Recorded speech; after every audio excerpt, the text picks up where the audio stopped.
ਪੰਜਾਬੀ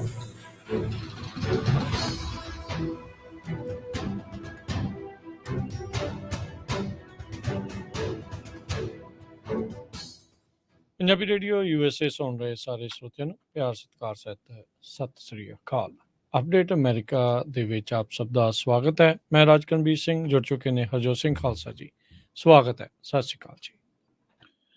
ਸਤਿ ਸ਼੍ਰੀ ਅਕਾਲ, ਧੰਨਵਾਦ ਜੀ ਆਇਆਂ ਨੂੰ। ਪੰਜਾਬੀ ਰੇਡੀਓ USA ਦੇ ਜਿੰਨੇ ਵੀ ਸਰੋਤੇ ਸਾਡੇ ਸਾਰੇ ਹੀ AM ਸਟੇਸ਼ਨਸ, FM ਸਟੇਸ਼ਨਸ, ਘਰਾਂ ਦੇ ਵਿੱਚ ਰੇਡੀਓ ਸੈਟਸ ਦੇ ਰਾਹੀਂ, ਟੈਲੀਫੋਨ ਦੇ ਰਾਹੀਂ, ਫੇਸਬੁੱਕ, YouTube ਤੇ ਲਾਈਵ ਦੇਖ ਰਹੇ ਹੋ, ਸੁਣ ਰਹੇ ਹੋ, ਸਾਰਿਆਂ ਨੂੰ ਜੀ ਆਇਆਂ ਨੂੰ ਤੇ ਬਹੁਤ ਹੀ ਪਿਆਰ ਤੇ ਸਤਿਕਾਰ ਭਰੀ ਸਤਿ ਸ਼੍ਰੀ ਅਕਾਲ। ਸਰੋਤਿਓ, ਅੱਜ ਅਗਸਤ ਦੀ ਪਹਿਲੀ ਤਰੀਕ ਆ, ਦਿਨ ਮੰਗਲਵਾਰ ਆ। ਤੁਹਾਡੇ ਲਈ ਸਵੇਰ ਦਾ ਅਪਡੇਟ ਅਮਰੀਕਾ ਪ੍ਰੋਗਰਾਮ ਲੈ ਕੇ ਹਾਜ਼ਰ ਹੋਏ ਆ।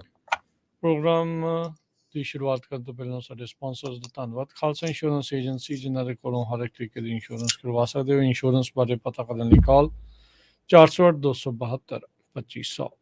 ਟੇਰਕੀਆਣਾ ਇਮੀਗ੍ਰੇਸ਼ਨ ਲਾ ਫਰਮ, ਇਮੀਗ੍ਰੇਸ਼ਨ ਦਾ ਹੋਵੇ ਕਿਸੇ ਵੀ ਤਰੀਕੇ ਦਾ ਕੰਮ, ਕਾਲ ਅਟਰਨੀ ਜੇ ਟੇਰਕੀਆਣਾ 415-909-0503।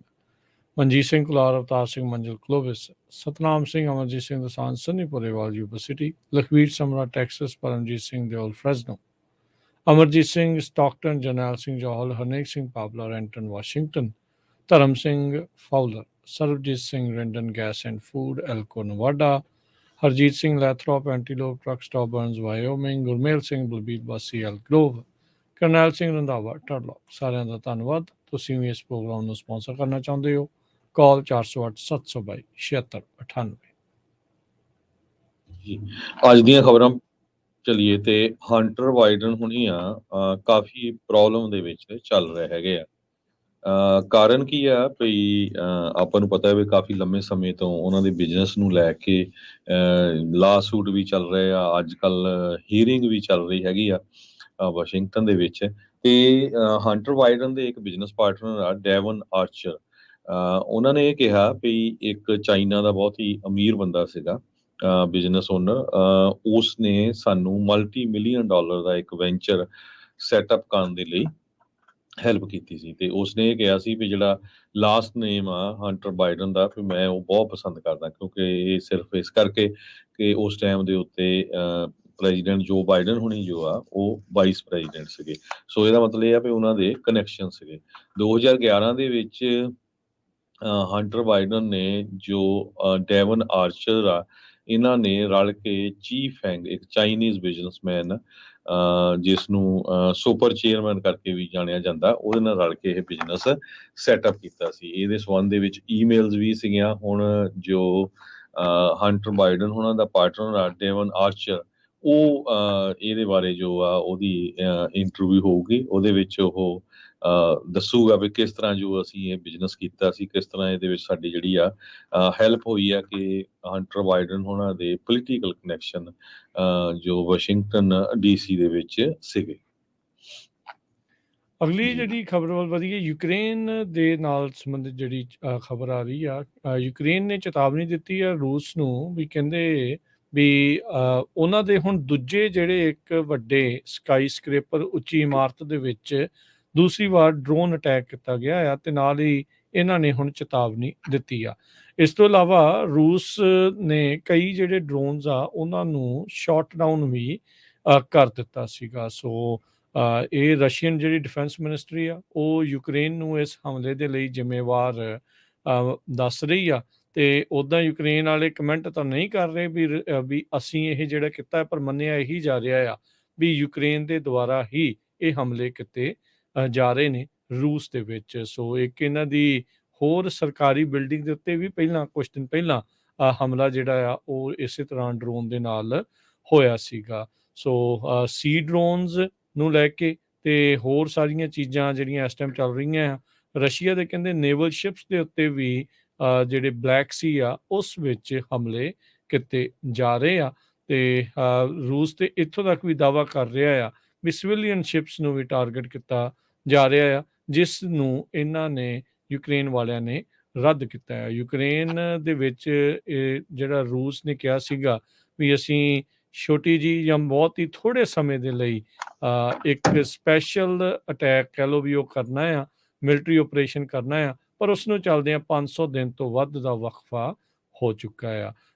ਉਧਰ ਯੂਕਰੇਨ ਵਾਲੇ ਦੇ ਜਿਹੜੇ ਡਰੋਨਸ ਆ ਉਹਨਾਂ ਨੂੰ ਐਂਟੀ 에ਅਰਕ੍ਰਾਫਟ ਸਿਸਟਮਸ ਦੇ ਨਾਲ ਮਾਸਕੋ ਦੇ ਇਲਾਕੇ ਦੇ ਵਿੱਚ ਵੀ ਕਹਿੰਦੇ ਆ ਢੇਰ ਕੀਤਾ ਗਿਆ ਆ ਤੇ ਰੂਸ ਵਾਲੇ ਇਸ ਨੂੰ ਟੈਰਰਿਸਟ ਅਟੈਕ ਆਖ ਰਹੇ ਆ।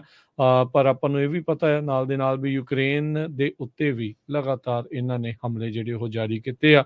ਕੁਝ ਦਿਨ ਪਹਿਲਾਂ ਇਹਨਾਂ ਦੇ ਸਰਕਾਰੀ ਅਧਿਕਾਰੀਆਂ ਦੇ ਦੁਆਰਾ ਇੱਕ ਵਾਰੀ ਫਿਰ ਨਿਊਕਲੀਅਰ ਹਮਲਾ ਕਰਨ ਦੀ ਜਿਹੜੀ ਧਮਕੀ ਆ ਉਹ ਦਿੱਤੀ ਗਈ ਸੀ। ਅਗਲੀ ਖਬਰ ਵੱਲ ਚਲੀਏ ਜੋ ਨਿਊਯਾਰਕ ਤੋਂ ਆ ਰਹੀ ਆ। ਪਿਛਲੇ ਹਫ਼ਤਿਆਂ ਦੇ ਵਿੱਚ ਆਪਾਂ ਤੁਹਾਡੇ ਨਾਲ ਖਬਰਾਂ ਸਾਂਝੀਆਂ ਕੀਤੀਆਂ ਸੀ ਕਿਸ ਤਰ੍ਹਾਂ ਗਿਲਗੋ ਬੀਚ ਦਾ ਇੱਕ ਸੀਰੀਅਲ ਕਿਲਰ ਜੋ ਇੱਕ ਬੜਾ ਪ੍ਰੋਫੈਸ਼ਨਲ ਆਰਕੀਟੈਕਟ ਸੀ ਉਸ ਨੂੰ 13 ਸਾਲਾਂ ਬਾਅਦ ਅਰੈਸਟ ਕੀਤਾ ਗਿਆ। ਹੁਣ ਉਸ ਦੀ ਜਿਹੜੀ ਫੈਮਿਲੀ ਆ ਰੈਕਸ ਹਿਊਰਮੈਨ ਉਹ ਬੜੀ ਅਪਸੈਟ ਆ। ਉਹ ਕਹਿੰਦੇ ਸਾਨੂੰ ਇਹਦੇ ਬਾਰੇ ਪਤਾ ਨਹੀਂ ਤੇ ਸਾਡੇ ਜਦੋਂ ਇਨਵੈਸਟੀਗੇਸ਼ਨ ਹੋਈ ਆ ਘਰ ਦੀ ਪੂਰੀ ਤੋੜ ਭੰਨ ਹੋਈ ਆ, ਲੋਕ ਵੀ ਤੰਗ ਕਰ ਰਹੇ ਆ ਤੇ ਫੈਮਿਲੀ ਉਹ ਘਰ ਤੋਂ ਬਾਹਰ ਰਹਿ ਰਹੀ ਆ ਵੀ ਸਾਡੇ ਕੋਲ ਰਹਿਣ ਲਈ ਜਗ੍ਹਾ ਵੀ ਨਹੀਂ ਹੈਗੀ। ਹਾਲਾਂਕਿ ਉਹ ਕਹਿੰਦੇ ਆ ਫੈਮਿਲੀ ਵੀ ਸਾਨੂੰ ਇਸ ਦੇ ਬਾਰੇ ਕੋਈ ਪਤਾ ਵੀ ਨਹੀਂ ਸੀ। ਅਸੀਂ ਜਿਹੜੇ ਆ ਇੱਕ ਤਰ੍ਹਾਂ ਦੇ ਨਾਲ ਮੁਸੀਬਤ ਦੇ ਵਿੱਚ ਫਸੇ ਹੋਏ ਹੈਗੇ ਆ। ਗਿਲਗੋ ਬੀਚ ਦਾ ਸੀਰੀਅਲ ਕਿਲਰ ਰੈਕਸ ਉਸ ਨੂੰ 3 ਲੇਡੀਜ਼ ਦੇ ਕਤਲ ਦੇ ਸੰਬੰਧ ਦੇ ਵਿੱਚ ਅਰੈਸਟ ਕੀਤਾ ਗਿਆ ਸੀ 2 ਹਫ਼ਤੇ ਪਹਿਲਾਂ, ਜੋ 18 ਸਾਲ ਤੋਂ ਲੈ ਕੇ 24 ਸਾਲ ਦੀਆਂ ਏਜ ਦੀਆਂ ਸੀਗੀਆਂ। ਉਹਨਾਂ ਨੂੰ ਬੀਚ ਦੇ ਉੱਤੇ ਇਸਨੇ ਕਿਸੇ ਤਰ੍ਹਾਂ ਲਿਜਾ ਕੇ ਤੇ ਉਹ ਤੋਂ ਬਾਅਦ ਕਤਲ ਕਰਕੇ ਜੋ ਆ ਦੱਬ ਦਿੱਤਾ ਸੀਗਾ। ਐਕਚੁਅਲੀ 4 ਲੇਡੀ ਸੀਗੀਆਂ, 4 ਦੇ ਵਿੱਚੋਂ ਇਹ ਬੜਾ ਪੋਪੂਲਰ ਜੋ ਇਨਵੈਸਟੀਗੇਸ਼ਨ ਚੱਲ ਰਹੀ ਸੀ। ਲੌਂਗ ਆਈਲੈਂਡ ਜੋ ਨਿਊਯਾਰਕ ਦਾ ਹੈਗਾ, ਗਿਲਗੋ ਬੀਚ 2010 ਦੇ ਵਿੱਚ ਕੁਛ ਕੁ ਹੀ ਹਫ਼ਤਿਆਂ ਦੇ ਦੌਰਾਨ ਇਹ ਕਿਲਿੰਗ ਵਾਪਰੀਆਂ ਸੀਗੀਆਂ। ਮਲੀਸਾ ਵਰਥਲਮੇ, ਮੇਗਨ ਵਾਟਰਮੈਨ, ਐਂਬਰ ਲਿਨ ਕੋਸਟੈਲੋ ਇਹ 3 ਜਾਣਿਆਂ ਦੇ ਜੋ ਰਿਮੇਨਸ ਆ ਉਹ ਲੱਭ ਗਏ ਸੀ। ਰੈਕਸ 59 ਸਾਲਾਂ ਦਾ ਪ੍ਰਾਈਮ ਸਸਪੈਕਟ ਆ। ਈਵਨ ਉਸ ਨੂੰ ਚੌਥੇ ਵਿਕਟਮ ਦੇ ਸੰਬੰਧ ਦੇ ਵਿੱਚ ਵੀ ਜਿਹੜਾ ਚਾਰਜ ਕੀਤਾ ਜਾ ਰਿਹਾ ਪ੍ਰੋਸੀਕਿਊਟਰਸ ਵੱਲੋਂ। ਹਜੇ ਉਹਦੇ ਬਾਰੇ ਉਹਨਾਂ ਦੇ ਜਿਹੜੇ ਕਿਸੇ ਤਰ੍ਹਾਂ ਦੇ ਐਵੀਡੈਂਸ ਆ ਉਹ ਕਲੈਕਟ ਨਹੀਂ ਹੋਏ ਹੈਗੇ। ਐਲਰਅਪ ਜੋ ਉਹਦੀ ਵਾਈਫ ਆ ਉਹਨੇ ਆਲਰੇਡੀ ਡਿਵੋਰਸ ਲਈ ਫਾਈਲ ਕਰਤਾ। ਹਾਲਾਂਕਿ ਉਹ 27 ਸਾਲਾਂ ਤੋਂ ਇਕੱਠੇ ਵਿਆਹੇ ਹੋਏ ਹੈਗੇ ਆ। ਜੋ ਇਨਵੈਸਟੀਗੇਟਰਸ ਆ ਉਹਨਾਂ ਨੇ ਕਿਹਾ ਵੀ ਸਾਡੇ ਕੋਲ ਕਾਫੀ ਐਵੀਡੈਂਸ ਇਕੱਠੇ ਹੋ ਚੁੱਕੇ ਆ। ਖਾਸ ਕਰਕੇ ਸਫੋਕ ਕਾਉਂਟੀ ਡਿਸਟ੍ਰਿਕਟ ਅਟਾਰਨੀ ਰੇ ਟਰੈਵਨੀ ਵੱਲੋਂ ਇਹ ਸਟੇਟਮੈਂਟ ਜਾਰੀ ਹੋਈ ਆ। ਕਹਿੰਦੇ ਪਈ ਜਦੋਂ ਉਹਦੇ ਘਰ ਦੀ ਇਨਵੈਸਟੀਗੇਸ਼ਨ ਹੋਈ ਉੱਥੋਂ 279 ਵੈਪਨਸ ਮਿਲੇ। ਸੋ ਐਡਾ ਵੱਡਾ ਜਿਹੜਾ ਤੁਸੀਂ ਦੇਖ ਸਕਦੇ ਵੀ ਇੱਕ ਘਰ ਚੋਂ 279 ਵੈਪਨਸ। ਇਹ ਇੱਕ ਬਹੁਤ ਵੱਡਾ ਜਿਹੜਾ ਇੱਕ ਬੰਦੇ ਦੇ ਲਈ ਇੰਨੇ ਹਥਿਆਰ ਇਕੱਠੇ ਕਰਨੇ ਬਹੁਤ ਜ਼ਿਆਦਾ ਹੈਗੇ ਆ। ਸੋ ਹੁਣ ਇਹ ਇਕੱਲਾ ਇਹੀ ਜੋ ਕਿਲਿੰਗਸ ਹੋਈਆਂ ਇਕੱਲੀਆਂ ਇਹ ਨਹੀਂ ਹੈਗੀਆਂ। ਇਹ ਤੋਂ ਬਿਨਾਂ ਕੁਛ ਹੋਰ ਜੋ ਜੰਗ ਲੜਕੀਆਂ ਦੀਆਂ ਕਿਲਿੰਗਸ ਹੋਈਆਂ ਸੀਆਂ ਉਹਦੇ ਸੰਬੰਧ ਦੇ ਵਿੱਚ ਸਾਊਥ ਕੈਰੋਲੀਨਾ ਤੇ ਨਿਵਾਡਾ ਉੱਥੇ ਉਹਦੇ ਸੰਬੰਧ ਦੇ ਵਿੱਚ ਵੀ ਇਨਵੈਸਟੀਗੇਟਰਸ ਆ ਜੋ ਇਹ ਰੈਕਸ ਆ ਇਸ ਦੀ ਇਨਵੈਸਟੀਗੇਸ਼ਨ ਕਰ ਰਹੇ ਹੈਗੇ ਆ। ਹਜੇ ਤੱਕ ਕੋਈ ਲਿੰਕ ਤਾਂ ਨਹੀਂ ਜੁੜਿਆ ਪਰ ਕਹਿੰਦੇ ਵੀ ਲਿੰਕ ਹੋ ਸਕਦਾ ਹੈਗਾ ਆ ਰੈਕਸ ਤੇ 2006 ਦੇ ਵਿੱਚ ਅਨਸੋਲਵਡ ਕਿਲਿੰਗ ਹੋਈਆਂ ਸੀਗੀਆਂ 4 ਸੈਕਸ ਵਰਕਰਸ ਦੀਆਂ ਐਟਲਾਂਟਿਕ ਸਿਟੀ ਨਿਊ ਜਰਸੀ ਦੇ ਵਿੱਚ। ਇਹ ਵੀ ਸਫੋਕ ਕਾਉਂਟੀ ਪੁਲਿਸ ਨੇ ਦੱਸਿਆ। ਇਹ ਵੀ ਸਰੋਤਿਆਂ ਨੂੰ ਦੱਸਦੇ ਜਾਈਏ ਜਿਹੜੀਆਂ ਪਹਿਲੀਆਂ 4 ਜੰਗ ਲੇਡੀ ਸੀਗੀਆਂ 18 ਸਾਲ ਤੋਂ ਲੈ ਕੇ 24 ਸਾਲ ਦੀਆਂ ਉਹ ਵੀ ਇਸ ਪ੍ਰੋਫੈਸ਼ਨ ਦੇ ਵਿੱਚ ਹੀ ਸੀਗੀਆਂ ਜਿਨ੍ਹਾਂ ਦਾ ਇਸ ਬਹੁਤ ਹੀ ਇੱਕ ਪ੍ਰੋਫੈਸ਼ਨਲ ਆਰਕੀਟੈਕਟ ਬੜਾ ਹੀ ਮਸ਼ਹੂਰ ਨਿਊਯਾਰਕ ਦਾ ਉਸ ਨੇ ਕਤਲ ਕੀਤੀਆਂ। ਜੀ ਅਗਲੀ ਗੱਲ ਕਰੀਏ ਸਾਬਕਾ ਰਾਸ਼ਟਰਪਤੀ ਟਰੰਪ ਹੁਣਾਂ ਦੀ ਇੰਡਾਈਟਮੈਂਟ ਅੱਜ ਕਹਿੰਦੇ ਸ਼ਾਇਦ ਹੋ ਸਕਦੀ ਆ ਇਲੈਕਸ਼ਨ ਦੇ ਮਾਮਲੇ ਦੇ ਵਿੱਚ ਤੇ ਨਾਲ ਹੀ ਜਿਹੜੇ 6 ਜਨਵਰੀ ਦੀ ਹਿੰਸਾ ਇਹਨਾਂ ਦੇ ਜਿਹੜੇ ਸਮਰਥਕਾਂ ਦੇ ਦੁਆਰਾ ਵਾਸ਼ਿੰਗਟਨ ਡੀਸੀ ਦੇ ਵਿੱਚ ਕੀਤੀ ਗਈ ਸੀ ਉਸ ਨੂੰ ਲੈ ਕੇ 2020 ਦੇ ਇਲੈਕਸ਼ਨ ਦੇ ਨਤੀਜਿਆਂ ਨੂੰ ਉਲਟਾਉਣ ਦੇ ਲਈ ਇਹਨਾਂ ਨੇ ਅੱਡੀ ਦਾ ਚੋਟੀ ਦਾ ਕਹਿੰਦੇ ਵੀ ਜ਼ੋਰ ਲਾਇਆ ਪਰ ਉਹ ਗੱਲ ਬਣੀ ਨਹੀਂ। ਕਈ ਥਾਵਾਂ ਦੇ ਉੱਤੇ ਇਹਨਾਂ ਨੇ ਖੁਦ ਕਾਲ ਵੀ ਕੀਤੀਆਂ। ਇਹਨਾਂ ਨੇ ਬਹੁਤ ਸਾਰੇ ਕੇਸ ਵੀ ਕੀਤੇ ਜਿਸ ਦੇ ਵਿੱਚ ਲਗਾਤਾਰ ਉਹਨਾਂ ਨੂੰ ਹਾਰ ਦਾ ਸਾਹਮਣਾ ਕਰਨਾ ਪਿਆ। ਹੁਣ ਉਸ ਤੋਂ ਬਾਅਦ ਦੇ ਵਿੱਚ 2-3 ਸਾਲਾਂ ਦੇ ਵਿੱਚ ਬਹੁਤ ਸਾਰੀਆਂ ਇਨਵੈਸਟੀਗੇਸ਼ਨਸ ਲਗਾਤਾਰ ਚੱਲ ਰਹੀਆਂ ਜਿਸ ਦੇ ਉੱਤੇ ਟਰੰਪ ਹੁਣ ਇਹ ਕਹਿੰਦੇ ਰਹੇ ਵੀ ਮੈਨੂੰ ਜਾਣਬੁੱਝ ਕੇ ਨਿਸ਼ਾਨਾ ਬਣਾਇਆ ਜਾ ਰਿਹਾ ਹੈ ਪੋਲੀਟੀਕਲ ਕਿਉਂਕਿ ਮੈਂ ਅਗਲੀ ਵਾਰ ਦਾ ਇਹਨਾਂ ਦਾ ਕੈਂਡੀਡੇਟ ਹੋ ਸਕਦਾ ਹਾਂ ਇਸ ਕਰਕੇ। ਪਰ ਉਹ ਸਾਰੇ ਕੁਛ ਦੇ ਚੱਲਦਿਆਂ ਇੱਕ ਹੋਰ ਇੰਡਾਈਟਮੈਂਟ ਕਹਿੰਦੇ ਆ ਵੀ ਉਹ ਆ ਸਕਦੀ ਆ। ਉਹਨਾਂ ਨੇ ਇਸ ਦੀ ਪੁਸ਼ਟੀ ਕੀਤੀ ਸੀ 18 ਜੁਲਾਈ ਨੂੰ ਉਹਨਾਂ ਨੂੰ ਚਿੱਠੀ ਮਿਲੀ ਸੀ ਸਪੈਸ਼ਲ ਕੌਂਸਲ ਜੈਕ ਸਮਿਥ ਉਹਨਾਂ ਦੇ ਦੁਆਰਾ ਵੀ ਉਹ ਇੱਕ ਗ੍ਰੈਂਡ ਜਿਊਰੀ ਦੀ ਇਨਵੈਸਟੀਗੇਸ਼ਨ ਦਾ ਮੇਨ ਉਹ ਟਾਰਗੇਟ ਨੇ ਜਿਹੜੇ 6 ਜਨਵਰੀ ਦੇ ਰਾਇਟ ਤੇ 2020 ਦੇ ਇਲੈਕਸ਼ਨ ਦੇ ਨਤੀਜਿਆਂ ਨੂੰ ਉਲਟਾਉਣ ਦੇ ਐਫਰਟਸ ਦੀ ਜਾਂਚ ਜਿਹੜੀ ਆ ਉਹ ਕਰ ਰਹੇ ਆ। ਇਹ ਜਿਹੜੀ ਨਵੀਂ ਇੰਡਾਈਟਮੈਂਟ ਪਿਛਲੇ ਹਫਤੇ ਫਾਈਲ ਕੀਤੀ ਗਈ ਸੀ ਇਹ ਵੀ ਸਪੈਸ਼ਲ ਕੌਂਸਲ ਦੇ ਅੰਡਰ ਹੀ ਚੱਲ ਰਹੀ ਆ। ਉਧਰ ਜਾਰਜੀਆ ਅਟਲਾਂਟਾ ਦੇ ਵਿੱਚ ਵੀ ਇਲੈਕਸ਼ਨ ਇੰਟਰਫੇਰੈਂਸ ਦੇ ਮਾਮਲੇ ਵਿੱਚ ਟਰੰਪ ਹੁਣਾਂ ਦੇ ਉੱਤੇ ਚਾਰजेस ਜਿਹੜੇ ਆ ਉਹ ਲਿਆਂਦੇ ਜਾ ਸਕਦੇ ਆ। ਸੋ ਹਾਲ ਦੀ ਘੜੀ ਇੱਕ ਪਾਸੇ ਤਾਂ ਉਹ ਰਿਪਬਲਿਕਨ ਫੀਲਡ ਦੇ ਵਿੱਚ ਲੀਡ ਕਰ ਰਹੇ ਆ ਐਜ਼ ਏ ਕੈਂਡੀਡੇਟ ਬਤੌਰ ਕੈਂਡੀਡੇਟ ਪ੍ਰੈਜ਼ੀਡੈਂਸ਼ੀਅਲ ਕੈਂਡੀਡੇਟ ਬਣਨ ਦੇ ਲਈ। ਦੂਜੇ ਪਾਸੇ ਵੱਖ-ਵੱਖ ਥਾਵਾਂ ਦੇ ਉੱਤੇ ਪਿਛਲੀ ਵਾਰ ਦੇ ਇਲੈਕਸ਼ਨ ਦੇ ਹਾਰ ਤੋਂ ਬਾਅਦ ਦੇ ਵਿੱਚ ਉਹਨਾਂ ਦੇ ਉੱਤੇ ਜਿਹੜੇ ਵੱਖ-ਵੱਖ ਕੇਸਿਸ ਚੱਲਦੇ ਉਹਨਾਂ ਵਿੱਚ ਇੰਡਾਈਟਮੈਂਟਸ ਫੈਡਰਲ ਚਾਰजेस ਜਿਹੜੇ ਆ ਉਹ ਲੱਗ ਰਹੇ ਆ। ਇੱਕ ਨਵੀਂ ਆਈ ਪੋਲ ਦੇ ਮੁਤਾਬਕ ਹਾਲ ਦੀ ਘੜੀ ਬਾਈਡਨ ਅਤੇ ਟਰੰਪ ਦੋਨੋਂ ਹੀ ਬਰਾਬਰ ਪਰਸੈਂਟੇਜ ਪੁਆਇੰਟਸ ਦੇ ਉੱਤੇ ਚੱਲ ਰਹੇ ਆ ਜੇ ਇਹਨਾਂ ਦੋਨਾਂ ਦਾ ਦੁਬਾਰਾ ਸਾਹਮਣਾ ਹੁੰਦਾ ਆ 2024 ਦੀਆਂ ਫੈਡਰਲ ਪ੍ਰੈਜ਼ੀਡੈਂਸ਼ੀਅਲ ਇਲੈਕਸ਼ਨਸ ਦੇ ਵਿੱਚ। ਅਗਲੀ ਖਬਰ ਵੱਲ ਚਲੀਏ। ਨਾਈਜਰ ਇੱਕ ਛੋਟਾ ਜਿਹਾ ਜੋ ਕੰਟਰੀ ਆ ਉੱਥੇ ਕੂਪ ਹੋਇਆ ਸੀ ਪਿਛਲੇ ਹਫ਼ਤੇ ਦੇ ਦੌਰਾਨ ਤੇ ਹੁਣ ਇਹ ਖਬਰਾਂ ਆ ਰਹੀਆਂ ਵੀ ਇਸ ਕੂਪ ਦੇ ਪਿੱਛੇ ਰਸ਼ੀਅਨ ਵੈਗਨਰ ਗਰੁੱਪ ਇਹ ਇੱਕ ਮਿਲੀਸ਼ੀਆ ਗਰੁੱਪ ਹੈਗਾ ਆ ਜੋ ਯੂਕਰੇਨ ਦੇ ਵਿੱਚ ਵੀ ਲੜ ਰਿਹਾ ਆ। ਇਹਨਾਂ ਦਾ ਲੀਡਰ ਪ੍ਰਿਗੋਜ਼ਿਨ ਉਸ ਨੇ ਇਸ ਕੂਪ ਦਾ ਜਿਹੜਾ ਆ ਇੱਕ ਤਰ੍ਹਾਂ ਨਾਲ ਖੁਸ਼ੀ ਮਨਾਈ ਸੀ। ਸੋ ਹੁਣ ਇਹ ਯੂਕਰੇਨ ਦੇ ਆਫੀਸ਼ੀਅਲਸ ਇਹ ਕਹਿ ਰਹੇ ਆ ਵੀ ਮਾਸਕੋ ਨੇ ਹੀ ਇਸ ਕੂਪ ਦੇ ਵਿੱਚ ਹਿੱਸਾ ਪਾਇਆ ਹੈਗਾ। ਇੱਕ ਡੈਮੋਕ੍ਰੈਟਿਕਲੀ ਇਲੈਕਟਡ ਗਵਰਨਮੈਂਟ ਜਿੱਥੇ ਦੇ ਪ੍ਰੈਜ਼ੀਡੈਂਟ ਮੁਹੰਮਦ ਬਾਜ਼ੂਮ ਕਰਕੇ ਉਹਨਾਂ ਦਾ ਨਾਮ ਆ, ਉਸ ਸਰਕਾਰ ਨੂੰ ਉੱਥੇ ਦੀ ਮਿਲਟਰੀ ਨੇ 7ਵੀਂ ਵਾਰੀ ਜਿਹੜਾ ਇਹ ਮਿਲਟਰੀ ਦਾ ਕੂਪ ਹੋਇਆ ਉਸ ਮੁਲਕ ਦੇ ਵਿੱਚ 3 ਸਾਲਾਂ ਦੇ ਵਿੱਚ। ਸੋ ਇਹ ਸਾਰੇ ਕਾਸੇ ਦੇ ਵਿੱਚ ਕਹਿੰਦੇ ਪਈ ਜੋ ਰਸ਼ੀਆ ਦਾ ਮਲੇਸ਼ੀਆ ਗਰੁੱਪ ਹੈਗਾ ਆ ਖਾਸ ਕਰਕੇ ਪ੍ਰਿਗੋਜ਼ਿਨ ਦਾ ਉਸ ਨੇ ਹੀ ਇਸ ਨੂੰ ਕੂਪ ਕਰਨ ਦੇ ਵਿੱਚ ਹੈਲਪ ਕੀਤੀ ਉੱਥੇ ਦੀ ਮਿਲਟਰੀ ਨੂੰ। ਉਹਦਾ ਕਾਰਨ ਇਹ ਯੂਕਰੇਨ ਵਾਲੇ ਦੱਸਦੇ ਆ ਵੀ ਰਸ਼ੀਆ ਵਾਲੇ ਧਿਆਨ ਹੋਰ ਪਾਸੇ ਲਿਜਾਣਾ ਚਾਹੁੰਦੇ ਆ ਯੂਕਰੇਨ ਦੀ ਲੜਾਈ ਤੋਂ ਤਾਂ ਕਿ ਲੋਕਾਂ ਨੂੰ ਜੋ ਆ ਕਨਫਿਊਜ਼ ਕੀਤਾ ਜਾ ਸਕੇ। ਇਹ ਟਵਿੱਟਰ ਦੇ ਉੱਤੇ ਵੀ ਜਿਹੜਾ ਆ ਯੂਕਰੇਨ ਦੀ ਜੋ ਗਵਰਨਮੈਂਟ ਆ ਉਹਨਾਂ ਨੇ ਇਹ ਆਪਣੀ ਸਟੇਟਮੈਂਟ ਜਾਰੀ ਕੀਤੀ ਹੈਗੀ ਆ। ਕਹਿੰਦੇ ਭਈ ਗਲੋਬਲੀ ਰਸ਼ੀਆ ਪ੍ਰਵੋਕ ਕਰ ਰਿਹਾ ਹੈਗਾ ਵੱਖ-ਵੱਖ ਮੁਲਕਾਂ ਦੇ ਵਿੱਚ ਤਾਂ ਕਿ ਜੋ ਯੂਕਰੇਨ ਵਾਲਾ ਮੁੱਦਾ ਆ ਉਹ ਦੱਬਿਆ ਰਹੇ ਤੇ ਉੱਥੇ ਉਹਨਾਂ ਦੇ ਕੰਟਰੋਲ ਕਰ ਲੈਣ। ਯੂਐਸ ਦੀ ਸਰਕਾਰ ਨੇ ਵੀ ਜੋ ਸਰਕਾਰ ਆ ਉਹ ਕਾਫੀ ਅਪਸੈਟ ਹੋਈ ਆ ਇਸ ਕੂਪ ਦੇ ਵਿੱਚ ਤੇ ਵਾਈਟ ਹਾਊਸ ਵੱਲੋਂ ਇਹ ਸਟੇਟਮੈਂਟ ਜਾਰੀ ਕੀਤੀ ਗਈ ਸੀ ਭਈ ਅਮਰੀਕਾ ਹਮੇਸ਼ਾ ਹੀ ਜਿਸ ਮੁਲਕ ਦੇ ਵਿੱਚ ਡੈਮੋਕ੍ਰੇਸੀ ਆ ਉਹਨਾਂ ਦੀ ਸਪੋਰਟ ਕਰੂਗਾ ਤੇ ਹਮੇਸ਼ਾ ਕਰਦਾ ਵੀ ਰਿਹਾ ਹੈ। ਜੀ ਨਿਊਕਲੀਅਰ ਇੰਡਸਟਰੀ ਇਸ ਟਾਈਮ ਖੁਸ਼ੀ ਮਨਾ ਰਹੀ ਆ। ਕਾਰਨ ਕੀ ਆ ਵੀ ਕਈ ਸਾਲਾਂ ਤੋਂ ਬਾਅਦ ਦੇ ਵਿੱਚ ਅਮਰੀਕਾ ਦੇ ਵਿੱਚ ਨਵਾਂ ਇੱਕ ਨਿਊਕਲੀਅਰ ਰਿਐਕਟਰ ਉਹ ਚਾਲੂ ਹੋਇਆ ਆ ਪਿਛਲੇ 7 ਸਾਲਾਂ ਤੋਂ ਬਾਅਦ ਦੇ ਵਿੱਚ। ਪਲਾਂਟ ਵੌਕਟਲ ਵੇਨਸਬੋਰੋ ਜਾਰਜੀਆ ਦੇ ਵਿੱਚ ਜਿਹੜਾ ਨਿਊਕਲੀਅਰ ਪਲਾਂਟ ਆ ਜਿੱਥੇ ਬਿਜਲੀ ਦਾ ਉਤਪਾਦਨ ਕੀਤਾ ਜਾਂਦਾ ਆ ਉਸ ਦਾ ਤੀਸਰਾ ਯੂਨਿਟ 3 ਰਿਐਕਟਰ ਆ ਉਸ ਨੂੰ ਚਾਲੂ ਕੀਤਾ ਗਿਆ ਆ। 1110 ਮੈਗਾਵਾਟ ਦੀ ਸ਼ਮਤਾ ਵਾਲਾ ਇਹ ਰਿਐਕਟਰ ਇਹ ਯੂਨਿਟ 5 ਲੱਖ ਘਰ ਅਤੇ ਬਿਜ਼ਨਸਿਸ ਨੂੰ ਕਲੀਨ એનર્ਜੀ ਮੁਹੱਈਆ ਜਿਹੜੀ ਆ ਉਹ ਕਰਵਾ ਸਕਦਾ ਆ। ਇਸ ਤਰੀਕੇ ਦੇ ਨਾਲ ਨਿਊਕਲੀਅਰ ਰਿਐਕਟਰ ਦੇ ਨਾਲ ਜਨਰੇਟ ਕੀਤੀ ਗਈ એનર્ਜੀ ਦੇ ਵਿੱਚ ਕਹਿੰਦੇ ਆ ਵੀ ਕੋਈ ਵੀ ਗ੍ਰੀਨ ਹਾਊਸ ਗੈਸਿਸ ਨਹੀਂ ਹੁੰਦੀਆਂ ਕਿਉਂਕਿ ਕੋਲੇ ਦਾ ਇਸ ਵਿੱਚ ਇਸਤੇਮਾਲ ਨਹੀਂ ਕੀਤਾ ਜਾਂਦਾ।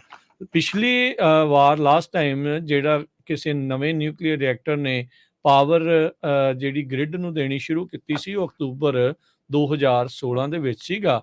ਹੁਣ ਟੈਨੇਸੀ ਵੈਲੀ ਅਥਾਰਟੀ ਨੇ ਕਹਿੰਦੇ ਵੀ ਇਸ ਦਾ ਕਮਰਸ਼ੀਅਲ ਆਪਰੇਸ਼ਨ ਵਾਟਸ ਬਾਰ ਯੂਨਿਟ 2 ਜਿਹੜਾ ਉਦੋਂ ਸੀ ਉਸ ਨੂੰ ਸ਼ੁਰੂ ਕਰ ਦਿੱਤਾ ਸੀ।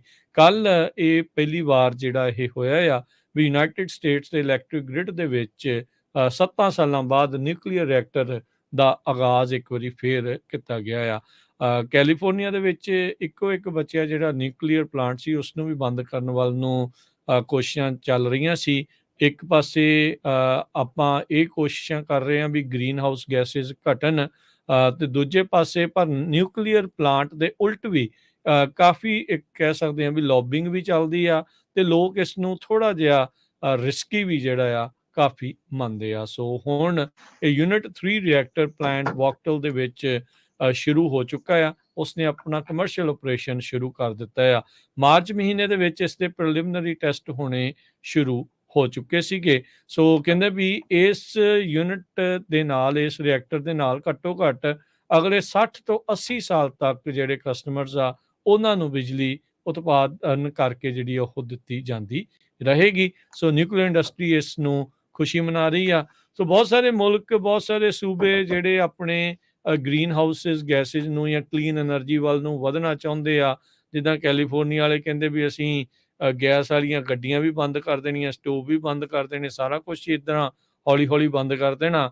ਤੇ ਉਹਦੇ ਲਈ ਇੱਕ ਨਿਊਕਲੀਅਰ ਐਨਰਜੀ ਇੱਕ ਵਿਕਲਪ ਦੇ ਰੂਪ ਦੇ ਵਿੱਚ ਦੇਖੀ ਜਾ ਸਕਦੀ ਆ। ਪਰ ਉਸ ਦੇ ਉੱਤੇ ਵੀ ਲੋਕਾਂ 'ਚ ਇਸ ਦੇ ਡਰ ਨੂੰ ਲੈ ਕੇ ਚਰਨੋਬਲ ਵਰਗੇ ਇਨਸੀਡੈਂਟਸ ਨੇ ਮਨਾਂ ਦੇ ਵਿੱਚ ਐਸਾ ਡਰ ਬਿਠਾਇਆ ਆ। ਲੋਕ ਚਾਹੁੰਦੇ ਨੇ ਵੀ ਉਹਨਾਂ ਦੇ ਘਰਾਂ ਦੇ ਨਜ਼ਦੀਕ ਅਜਿਹੇ ਰਿਐਕਟਰ ਵੀ ਜਿਹੜੇ ਉਹ ਬਣਨ। ਫਿਰ ਜਦੋਂ ਆਪਾਂ ਜਾਪਾਨ ਦੇ ਵਿੱਚ ਸੁਨਾਮੀ ਆਈ ਸੀ, ਉਸ ਤੋਂ ਬਾਅਦ 'ਚ ਵੀ ਜਿਹੜਾ ਫੂਕੂਸ਼ੀਮਾ ਨਿਊਕਲੀਅਰ ਪਲਾਂਟ ਸੀ, ਉੱਥੇ ਜਿਹੜੇ ਹਾਦਸੇ ਹੋਏ ਸੀ, ਉਸ ਕਰਕੇ ਵੀ ਲੋਕ ਕਿਤੇ ਨਾ ਕਿਤੇ ਮਨ 'ਚ ਸਹਿਮ ਡਰ ਜਿਹੜਾ ਉਹ ਰੱਖਦੇ ਆ। ਸੋ ਉੱਦਾਂ ਜੇ ਦੇਖਿਆ ਜਾਵੇ ਇਹ ਬੜਾ ਵੱਡਾ ਪ੍ਰੋਜੈਕਟ ਸੀਗਾ। ਇਸ ਦੀ ਕੰਸਟਰਕਸ਼ਨ 2009 ਚ ਹਰਜੋਤ ਸਿੰਘ ਜੀ ਸ਼ੁਰੂ ਹੋਈ ਸੀ। ਫਾਈਨਲੀ ਹੁਣ ਜਾ ਕੇ ਪੂਰੀ ਹੋਈ ਆ। ਇਹ ਓਵਰ ਬਜਟ ਤੇ ਕਾਫੀ ਲੇਟ ਇਵੈਂਚੁਅਲੀ ਬਣਿਆ ਹੈਗਾ ਆ। ਇਨੀਸ਼ੀਅਲ ਕਾਸਟ ਇਸ ਦਾ $14 ਬਿਲੀਅਨ ਮੰਨਿਆ ਗਿਆ ਸੀਗਾ ਵੀ ਉਹਦੇ ਵਿੱਚ ਬਣ ਜਾਊਗਾ, ਪਰ ਇਵੈਂਚੁਅਲੀ $30 ਬਿਲੀਅਨ ਦੇ ਵਿੱਚ ਜਾ ਕੇ ਇਹ ਬਣਿਆ। ਐਟਲੀਸਟ ਇਹ ਆ ਵੀ ਇਹ ਚਾਲੂ ਹੋ ਗਿਆ ਜੇ, ਪਰ ਦੂਸਰਾ ਯੂਨਿਟ ਵੀ ਉਸ ਦੀ ਵੀ ਨਾਲ ਜਿਹੜਾ ਬਣਾਉਣ ਦੀ ਵਿਧੀ ਸ਼ੁਰੂ ਤਾਂ ਹੋਈ ਸੀ, ਪਰ ਉਹ ਅਜੇ ਪੂਰੀ ਤਰ੍ਹਾਂ ਤਿਆਰ ਨਹੀਂ ਆ। ਹਾਈ ਸਪੀਡ ਰੇਲ ਵਾਂਗੂ ਲੱਗਦਾ ਆ ਵੀ ਕਹਿੰਦੇ ਕੁਛ ਆ ਤੇ ਬਾਅਦ ਦੇ ਵਿੱਚ ਪਤਾ ਨਹੀਂ ਬਣੂਗਾ ਜਾਂ ਨਹੀਂ ਬਣੂਗਾ। ਚਲੋ ਐਟਲੀਸਟ ਇਹਦਾ ਇੱਕ ਤੇ ਆ ਵੀ ਇੱਕ ਹਿੱਸਾ ਇਸ ਦਾ ਚਾਲੂ ਜਿਹੜਾ ਉਹ ਹੋ ਗਿਆ ਆ। ਜੀ ਬਿਲਕੁਲ। ਅਗਲੀ ਖਬਰ ਵੱਲ ਚਲੀਏ। ਉਹ ਚਾਈਨਾ ਤੋਂ ਆ ਰਹੀ ਹੈ। ਚਾਈਨਾ ਦੇ ਵਿੱਚ ਜਿੱਦਾਂ ਹੁਣ ਕਲਾਈਮੇਟ ਚੇਂਜ ਹੋਇਆ, ਆਪਾਂ ਦੇਖਿਆ ਆ ਅਮਰੀਕਾ ਦੇ ਵਿੱਚ ਵੀ, ਬ੍ਰਾਜ਼ੀਲ, ਵੈਨਜ਼ੂਏਲਾ, ਫਿਰ ਇੰਡੀਆ ਦੇ ਵਿੱਚ ਖਾਸ ਕਰਕੇ ਪੰਜਾਬ ਵਾਲੇ ਏਰੀਏ 'ਚ ਕਿੰਨੇ ਫਲੱਡ ਆਏ ਸੀ। ਹੁਣ ਚਾਈਨਾ ਦੇ ਵਿੱਚ ਫਲੱਡ ਬਹੁਤ ਜ਼ਿਆਦਾ ਆਏ ਆ, ਜਿਨ੍ਹਾਂ ਦੇ ਨਾਲ 20 ਲੋਕਾਂ ਦੀ ਮੌਤ ਆਲਰੇਡੀ ਹੋ ਚੁੱਕੀ ਆ, 27 ਜਣੇ ਮਿਸਿੰਗ ਆ ਤੇ ਹਜ਼ਾਰਾਂ ਦੀ ਗਿਣਤੀ ਦੇ ਵਿੱਚ ਲੋਕਾਂ ਨੂੰ ਇਵੈਕੂਏਟ ਕੀਤਾ ਗਿਆ ਆ। ਖਾਸ ਕਰਕੇ ਜੋ ਸਵਰਬਨ ਬੀਜਿੰਗ ਤੇ ਉੱਥੇ ਦੇ ਸ਼ਹਿਰ ਹੈਗੇ ਤੀਅਜ਼ਨ ਤੇ ਜ਼ੋਜ਼ੂ, ਇਹ ਜੋ ਸ਼ਹਿਰ ਆ ਕਹਿੰਦੇ ਪੂਰੇ ਮੱਡ ਦੇ ਨਾਲ ਭਰੇ ਹੋਏ ਆ। ਕਿਸੇ ਨੂੰ ਆਸ ਨਹੀਂ ਸੀ ਵੀ ਅੱਜ ਕੱਲ ਉਸ ਏਰੀਏ ਦੇ ਵਿੱਚ ਮੀਂਹ ਪਊਗਾ। 60,000 ਲੋਕਾਂ ਦੀ ਬਿਜਲੀ ਹੈ ਨਹੀਂ ਇਸ ਟਾਈਮ ਦੇ ਉੱਤੇ ਤੇ ਇੱਕ ਕੈਪੀਟਲ ਜੋ ਫੈਂਕਸ਼ਨ ਡਿਸਟ੍ਰਿਕਟ ਆ ਉੱਥੇ ਦਾ ਪੂਰੀ ਤਰ੍ਹਾਂ ਨੌਕਡਾਊਨ ਹੋ ਗਿਆ। ਜੋਜੂ ਕਰਕੇ ਇੱਕ ਸਾਊਥ ਵੈਸਟ ਆਫ ਬੀਜਿੰਗ, ਜਿੱਥੇ 1,25,000 ਦੇ ਕਰੀਬ ਲੋਕ ਰਹਿੰਦੇ ਆ, ਉੱਥੇ ਬਹੁਤ ਸਾਰੇ ਲੋਕਾਂ ਨੂੰ ਮੂਵ ਕੀਤਾ ਗਿਆ, ਸ਼ੈਲਟਰਸ ਦੇ ਵਿੱਚ ਰੱਖਿਆ ਗਿਆ। ਪ੍ਰੈਜ਼ੀਡੈਂਟ ਜੀ ਜਿਨਪਿੰਗ ਜੋ ਆ ਉਹਨਾਂ ਨੇ ਲੋਕਲ ਗਵਰਨਮੈਂਟ ਨੂੰ ਆਰਡਰ ਕੀਤਾ ਆ ਵੀ ਸਾਰੇ ਲੋਕਾਂ ਨੂੰ ਜਲਦੀ ਤੋਂ ਜਲਦੀ ਜੋ ਆ ਰੈਸਕਿਊ ਕੀਤਾ ਜਾਵੇ। ਗਵਰਨਮੈਂਟ ਆਫ ਤਿਆਨਜਿਨ, ਇਹ ਪੋਰਟ ਸਿਟੀ ਆ ਬੀਜਿੰਗ ਦੀ, ਉੱਥੇ 35,000 ਲੋਕਾਂ ਨੂੰ ਇਵੈਕੂਏਟ ਕੀਤਾ ਗਿਆ। ਕੁਛ ਘੰਟਿਆਂ ਦੇ ਵਿੱਚ 20 ਇੰਚ ਤੱਕ ਜੋ ਮੀਂਹ ਆ ਉਹ ਪਿਆ ਉੱਥੇ, ਜੋ ਕਿ 500 ਮਿਲੀਮੀਟਰਸ ਦੇ ਕਰੀਬ ਬਣਦਾ ਆ। ਹੇਵੇ ਪ੍ਰੋਵਿੰਸ ਦੀ ਜੋ ਵੈਦਰ ਏਜੰਸੀ ਆ ਉਹਨਾਂ ਨੇ ਇਹ ਦੱਸਿਆ ਆ 13 ਦਰਿਆ ਇਸ ਟਾਈਮ ਉੱਥੇ ਚਾਈਨਾ ਦੇ ਵਿੱਚ ਓਵਰਫਲੋ ਹੋ ਰਿਹਾ, ਵਾਰਨਿੰਗ ਲੈਵਲ ਦੇ ਉੱਤੇ ਜਾ ਰਹੇ ਹੈਗੇ ਆ। ਗਿਣਤੀ ਮੈਂ ਤੁਹਾਨੂੰ ਦੱਸੇ ਦਿੱਤੀ ਆ ਵੀ ਬਹੁਤ ਵੱਡੀ ਗਿਣਤੀ ਦੇ ਵਿੱਚ ਲੋਕ ਮਾਰੇ ਜਾ ਚੁੱਕੇ ਹੈਗੇ ਆ।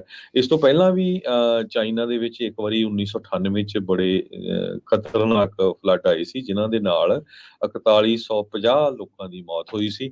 2021 ਦੇ ਵਿੱਚ ਵੀ 300 ਦੇ ਕਰੀਬ ਲੋਕ ਆ ਫਲੱਡਿੰਗ ਦਾ ਕਾਰਨ ਮਾਰੇ ਗਏ ਸੀ। ਹਿਨਾਨ ਉੱਥੇ ਦੀ ਜੋ ਪ੍ਰੋਵਿੰਸ ਆ ਉੱਥੇ ਮੀਂਹ ਪਿਆ ਸੀ। ਜੀ ਬਿਲਕੁਲ। ਸੋ ਵੱਖ-ਵੱਖ ਥਾਵਾਂ ਦੇ ਉੱਤੇ ਜਿਹੜੇ ਫਲੱਡ ਆ, ਹੜ੍ਹ ਆ ਰਹੇ ਆ। 27 ਜਿਹੜੇ ਮਿਸਿੰਗ ਆ, ਹਜ਼ਾਰਾਂ ਹੀ ਇਵੈਕੂਏਟ ਕੀਤੇ ਆ। ਘੱਟੋ ਘੱਟ 20 ਜਿਹੜੇ ਆ ਉਹ ਇੱਧਰ ਮਰ ਚੁੱਕੇ। ਉੱਧਰ ਸਾਊਥ ਵੈਸਟਰਨ ਇਲਾਕੇ ਦੇ ਵਿੱਚ ਉੱਥੇ 15 ਜਿਹੜੇ ਉਹ ਵੱਖ ਮਰੇ ਆ। ਸੋ ਸਾਰੇ ਜਾਣੇ ਕਾਫੀ ਕਹਿੰਦੇ ਵੀ ਅਚੰਭੇ ਦੇ ਵਿੱਚ ਰਹਿ ਗਏ ਵੀ ਇੰਨੀ ਜ਼ਿਆਦਾ ਭਾਰੀ ਮੀਂਹ ਜਿਹੜੇ ਉਹ ਪਏ ਆ। ਬਿਜਲੀ ਵੀ ਓਬਵੀਅਸਲੀ ਇਸ ਦੌਰਾਨ ਹਜ਼ਾਰਾਂ ਹੀ ਲੋਕਾਂ ਦੀ, 50,000 60,000 ਤੋਂ ਵੱਧ ਲੋਕਾਂ ਦੀ ਉੱਥੇ ਇਸ ਟਾਈਮ ਗੁੱਲ ਦੱਸੀ ਜਾ ਰਹੀ ਆ। ਇੱਕ ਬ੍ਰੇਕ ਲੈਣੇ ਆ ਜੀ। ਬ੍ਰੇਕ ਤੋਂ ਬਾਅਦ ਇਕਨੋਮੀ ਨਾਲ ਰਿਲੇਟਡ ਕੁਝ ਗੱਲਾਂ ਬਾਤਾਂ ਕਰਾਂਗੇ, ਕਿਸ ਤਰ੍ਹਾਂ ਜਿਹੜੀਆਂ ਜੌਬ ਓਪਨਿੰਗਸ ਆ ਲੋਐਸਟ ਲੈਵਲ ਤੇ ਚੱਲ ਗਈਆਂ ਆ। ਤੇ ਚਾਈਨਾ ਦੇ ਵਿੱਚ ਇਸ ਟਾਈਮ ਦੇ ਉੱਤੇ ਪੂਰੀ ਤਰ੍ਹਾਂ ਉੱਥੇ ਦੀਆਂ ਜਿਹੜੀਆਂ ਫੈਕਟਰੀਜ਼ ਆ ਸਲੰਪ ਆ, ਬਹੁਤ ਇਕਨੋਮੀ ਬੁਰੀ ਆ। ਸੋ ਇਹ ਸਾਰੇ ਕਾਸੇ ਬਾਰੇ ਆਪਾਂ ਬ੍ਰੇਕ ਤੋਂ ਬਾਅਦ ਤੁਹਾਡੇ ਨਾਲ ਡਿਸਕਸ ਕਰਾਂਗੇ।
ਬ੍ਰੇਕ ਤੋਂ ਬਾਅਦ ਇੱਕ ਵਾਰੀ ਫਿਰ ਸਵਾਗਤ ਹੈ। ਇਸ ਵਕਤ ਪ੍ਰੋਗਰਾਮ ਅਪਡੇਟ ਅਮਰੀਕਾ ਚੱਲ ਰਿਹਾ। ਹਰਜੋਤ ਸਿੰਘ ਜੀ ਸਵਾਗਤ, ਸਤਿ ਸ਼੍ਰੀ ਅਕਾਲ। ਸਤਿ ਸ਼੍ਰੀ ਅਕਾਲ ਜੀ, ਧੰਨਵਾਦ ਜੀ ਆਇਆਂ ਨੂੰ।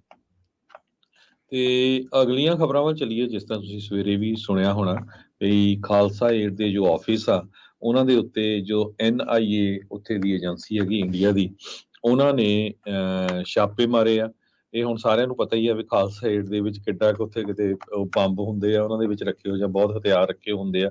ਲੰਗਰ ਜ਼ਰੂਰ ਹੁੰਦਾ। ਲੋਕਾਂ ਦਾ ਜਿਹੜਾ ਧਿਆਨ ਆ ਹੋਰ ਪਾਸੇ ਨੂੰ ਡਿਵਰਟ ਕਰਨ ਦੇ ਲਈ, ਸਰੋਤਿਆਂ ਨੂੰ ਯਾਦ ਹੋਊਗਾ ਜਿਸ ਟਾਈਮ ਦੇ ਉੱਤੇ ਭਾਈ ਅਮਰਪਾਲ ਸਿੰਘ ਉਹਨਾਂ ਨੂੰ ਅਰੈਸਟ ਕੀਤਾ ਗਿਆ ਸੀ, ਬਹੁਤ ਸਾਰੇ ਜੋ ਆਪਣੇ ਵੀ ਆ, ਸਿੱਖ ਵੀ ਆ, ਉਹ ਬੜਾ ਰੌਲਾ ਪਾਉਂਦੇ ਸੀ, ਦੇਖੋ ਜੀ ਪੁਲਿਸ ਸਟੇਸ਼ਨ ਤੇ ਹਮਲਾ ਕਰਤਾ। ਹਾਲਾਂਕਿ ਉਹ ਇੰਨੀ ਵੱਡੀ ਗਿਣਤੀ 'ਚ ਗਏ ਸੀ, ਉੱਥੇ ਪਾਠ ਕੀਤਾ ਸੀ ਜਾ ਕੇ, ਕਿਸੇ ਦੇ ਕੋਈ ਸੱਟ ਚੋਟ ਨਹੀਂ ਆਈ ਸੀ, ਮਾੜੀ ਮੋਟੀ ਕਿਸੇ ਦੇ ਇੱਕ ਦੋ ਦੇ ਝਰੀਟਾਂ ਆਈਆਂ ਸੀ।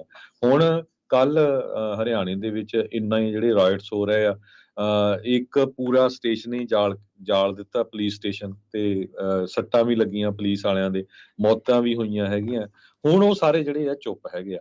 ਸੋ ਉਹ ਸਾਰਾ ਜਿਹੜਾ ਧਿਆਨ ਆ ਡਿਵਰਟ ਕਰਨ ਦੇ ਲਈ ਇੱਕ ਵਾਰੀ ਫੇਰ ਜੋ ਇੰਡੀਆ ਦਾ ਮੀਡੀਆ ਆ, ਮੈਂ ਕੱਲ ਵੀ ਤੁਹਾਡੇ ਨਾਲ ਖਬਰ ਸਾਂਝੀ ਕੀਤੀ ਸੀ, ਕਿਸ ਤਰ੍ਹਾਂ ਸਿੱਖਾਂ ਨੂੰ ਬਦਨਾਮ ਕਰਨ ਦੇ ਲਈ ਹਰ ਰੋਜ਼ ਉੱਥੇ ਦੀ ਸਰਕਾਰ, ਨੋ ਮੈਟਰ ਚਾਹੇ ਉਹ ਕਾਂਗਰਸ ਦੀ ਆ ਚਾਹੇ ਉਹ BJP ਦੀ ਆ, ਇੱਕ ਮੌਕਾ ਨਹੀਂ ਗਵਾਉਂਦੀ। ਹੁਣ ਉਹ ਪੂਰਾ ਧਿਆਨ ਡਿਵਰਟ ਕਰਨ ਦੇ ਲਈ ਉਹਨਾਂ ਨੇ ਖਾਲਸਾ ਏਡ ਦੇ ਜਿਹੜੇ ਆਫਿਸਰਸ ਆ ਉਹਨਾਂ ਦੇ ਉੱਤੇ NIA ਨੇ ਤੜਕੇ ਜਾ ਕੇ 5:30 ਵਜੇ ਛਾਪਾ ਮਾਰਿਆ। ਹੁਣ ਤੁਸੀਂ ਹਿਸਾਬ ਲਾ ਲਓ। ਤੇ ਹੁਣ ਉੱਥੇ ਦਾ ਜਿਹੜਾ ਗੋਦੀ ਮੀਡੀਆ ਆ ਉਹ ਸਾਰੇ ਉਹੀ ਖਬਰਾਂ ਚਲਾ ਰਿਹਾ ਵੀ ਦੇਖੋ ਜੀ ਇਹ ਪਤਾ ਨਹੀਂ ਕੀ ਕਰ ਰਹੇ ਸੀ, ਐਂਟੀ ਨੈਸ਼ਨਲ ਆ, ਉਹਨਾਂ ਦੇ 5:30 ਵਜੇ ਤੜਕੇ ਛਾਪਾ ਮਾਰ। ਜਦੋਂ ਤੁਸੀਂ ਕਿਸੇ ਦੇ ਘਰ 5:30 ਵਜੇ ਪੁਲਿਸ ਚਲ ਜਾਏ, NIA ਜਿਹੜੀ ਉੱਥੇ ਦੀ ਨੈਸ਼ਨਲ ਇਨਵੈਸਟੀਗੇਸ਼ਨ ਏਜੰਸੀ ਹੈਗੀ ਆ, ਉਦਾਂ ਦੀ ਚਲੇ ਜਾਏ, ਤਾਂ ਲੋਕਾਂ ਨੇ ਸੋਚਣੀ ਆ ਵੀ ਸ਼ਾਇਦ ਪਤਾ ਨਹੀਂ ਕਿੱਦਾਂ ਦੀ ਇੱਥੇ ਐਕਟੀਵਿਟੀ ਚੱਲਦੀ ਹੋਵੇ। ਸੋ ਇਹ ਹਾਲ ਇਸ ਟਾਈਮ ਇੰਡੀਆ ਦਾ ਬਣਿਆ ਹੋਇਆ ਹੈ। ਸੋ ਮੇਨ ਆਫਿਸ ਜੋ ਖਾਲਸਾ ਏਡ ਦਾ ਡੱਲੇਵਾਲ ਪਿੰਡ ਦੇ ਵਿੱਚ ਆ, ਗੁਰਾਇਆਂ ਦੇ ਨਜ਼ਦੀਕ, ਮੋਹਾਲੀ, ਮੁਕਤਸਰ ਸਾਹਿਬ ਵਿੱਚ ਵੀ ਹੈਗੇ ਆ। 15 ਜਗ੍ਹਾ ਦੇ ਉੱਤੇ ਛਾਪੇ ਮਾਰੇ ਗਏ ਆ, ਕੱਲਾ ਇੱਕ ਆਫਿਸ ਦੇ ਵਿੱਚ ਨਹੀਂ, ਮੇਨ ਦੇ ਵਿੱਚ। ਇਸ ਤੋਂ ਬਿਨਾਂ 15 ਹੋਰ ਉਹਨਾਂ ਦੇ ਜਿੱਥੇ ਵੇਅਰ ਹਾਊਸ ਆ ਉੱਥੇ ਵੀ ਇਹ ਛਾਪੇ ਮਾਰੇ ਗਏ। ਜੀ ਬਿਲਕੁਲ, ਇਹ ਤਾਂ ਹੁਣ ਸ਼ਰੇਆਮ ਸਪਸ਼ਟ ਹੀ ਆ, ਕਿਸੇ ਦੇ ਮੂੰਹ ਦੇ ਵਿੱਚ ਕੋਈ ਅੱਖਰ ਨਹੀਂ। ਉਹ ਜਿਹੜੇ ਸੋ ਕਾਲਡ ਉੱਥੇ ਦੇ ਜਿਹੜੇ ਲਿਬਰਲਸ ਵੀ ਆ ਉਹ ਵੀ ਚੁੱਪ ਨੇ। ਹੁਣ ਉੱਥੇ ਬਜਰੰਗ ਦਲ ਤੇ ਹੋਰ ਪਤਾ ਨਹੀਂ ਕਿੰਨੀਆਂ ਦੀਆਂ ਵੀਡੀਓਜ਼ ਆ ਰਹੀਆਂ, ਸ਼ਰੇਆਮ ਹਥਿਆਰ ਦੀ ਸਿਖਲਾਈ ਦੇ ਰਹੇ ਆ। ਇੱਥੇ ਕਿੱਦਾਂ ਦੀਆਂ ਚੀਜ਼ਾਂ ਕਹਿ ਕੇ ਤੇ ਖਾਸ ਕਰਕੇ ਇੱਕੋ ਹੀ ਫਿਰਕੇ ਨੂੰ ਜਿਹੜਾ ਇਹਨਾਂ ਦਾ ਭੰਡਣ ਦਾ ਜਿਹੜਾ ਕੰਮ ਹੁੰਦਾ, ਜਦੋਂ ਮੈਜੋਰਟੀ ਵਾਲੇ ਕਰਨ ਉਦੋਂ ਕਹਿੰਦੇ ਜੀ ਤਿਆਰੀ ਕਰਦੇ ਆ, ਜੇ ਕੋਈ ਦੂਜਾ ਕਰੇ ਤੇ ਫਿਰ ਕਹਿੰਦੇ ਜੀ ਇਹਨਾਂ ਨੂੰ ਕੁਝ ਹੋਰ ਹੋ ਜਾਂਦਾ। ਸੋ ਇਹ ਸਾਰੀਆਂ ਚੀਜ਼ਾਂ ਇਸ ਪਾਸੇ ਵੱਲ ਨੂੰ ਇਹਨਾਂ ਨੇ ਤੋਰੀਆਂ ਆ, ਤੇ ਉੱਥੋਂ ਕੋਈ ਬਹੁਤੀ ਆਸ ਨਹੀਂ ਹੋਣੀ ਚਾਹੀਦੀ। ਹੁਣ ਤੁਸੀਂ ਦੇਖ ਲਓ ਵੀ ਜਿੱਥੇ ਵੀ ਹਿੰਸਾ ਫੈਲ ਰਹੀ ਆ ਜਾਂ ਫੈਲੀ ਆ, ਉਹ ਭਾਜਪਾ ਸ਼ਾਸਤ ਰਾਜ ਨੇ। ਉਹ ਹੁਣ ਲੋਕਾਂ ਨੂੰ ਕੋਈ ਸ਼ੱਕ ਸ਼ੁਬਾ ਜਿਹੜੀ ਉਸ ਦੇ ਵਿੱਚ ਰਹਿ ਨਹੀਂ ਗਈ ਹੋਣੀ ਚਾਹੀਦੀ ਵੀ ਇਹਨਾਂ ਦਾ ਅਸਲ ਦੇ ਵਿੱਚ ਪਿੱਛੇ ਮਕਸਦ ਕੀ ਚੱਲ ਰਿਹਾ ਹੈ ਜੀ।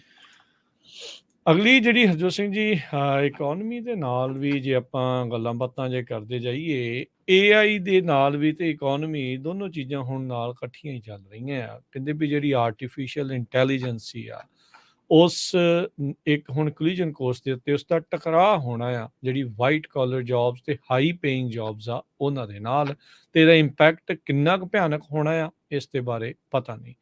5 ਦੇ ਵਿੱਚੋਂ ਇੱਕ ਅਮਰੀਕਨ ਯਾਨੀ ਕਿ 20% ਜੌਬਸ ਦੇ ਉੱਤੇ ਸਿੱਧਾ AI ਦਾ ਅਸਰ ਹੋਣ ਜਾ ਰਿਹਾ ਆ। ਪਿਊ ਰਿਸਰਚ ਸੈਂਟਰ ਦੀ ਇੱਕ ਨਵੀਂ ਰਿਪੋਰਟ ਦੇ ਮੁਤਾਬਕ ਇਹ ਚੀਜ਼ ਸਾਹਮਣੇ ਆਈ ਆ।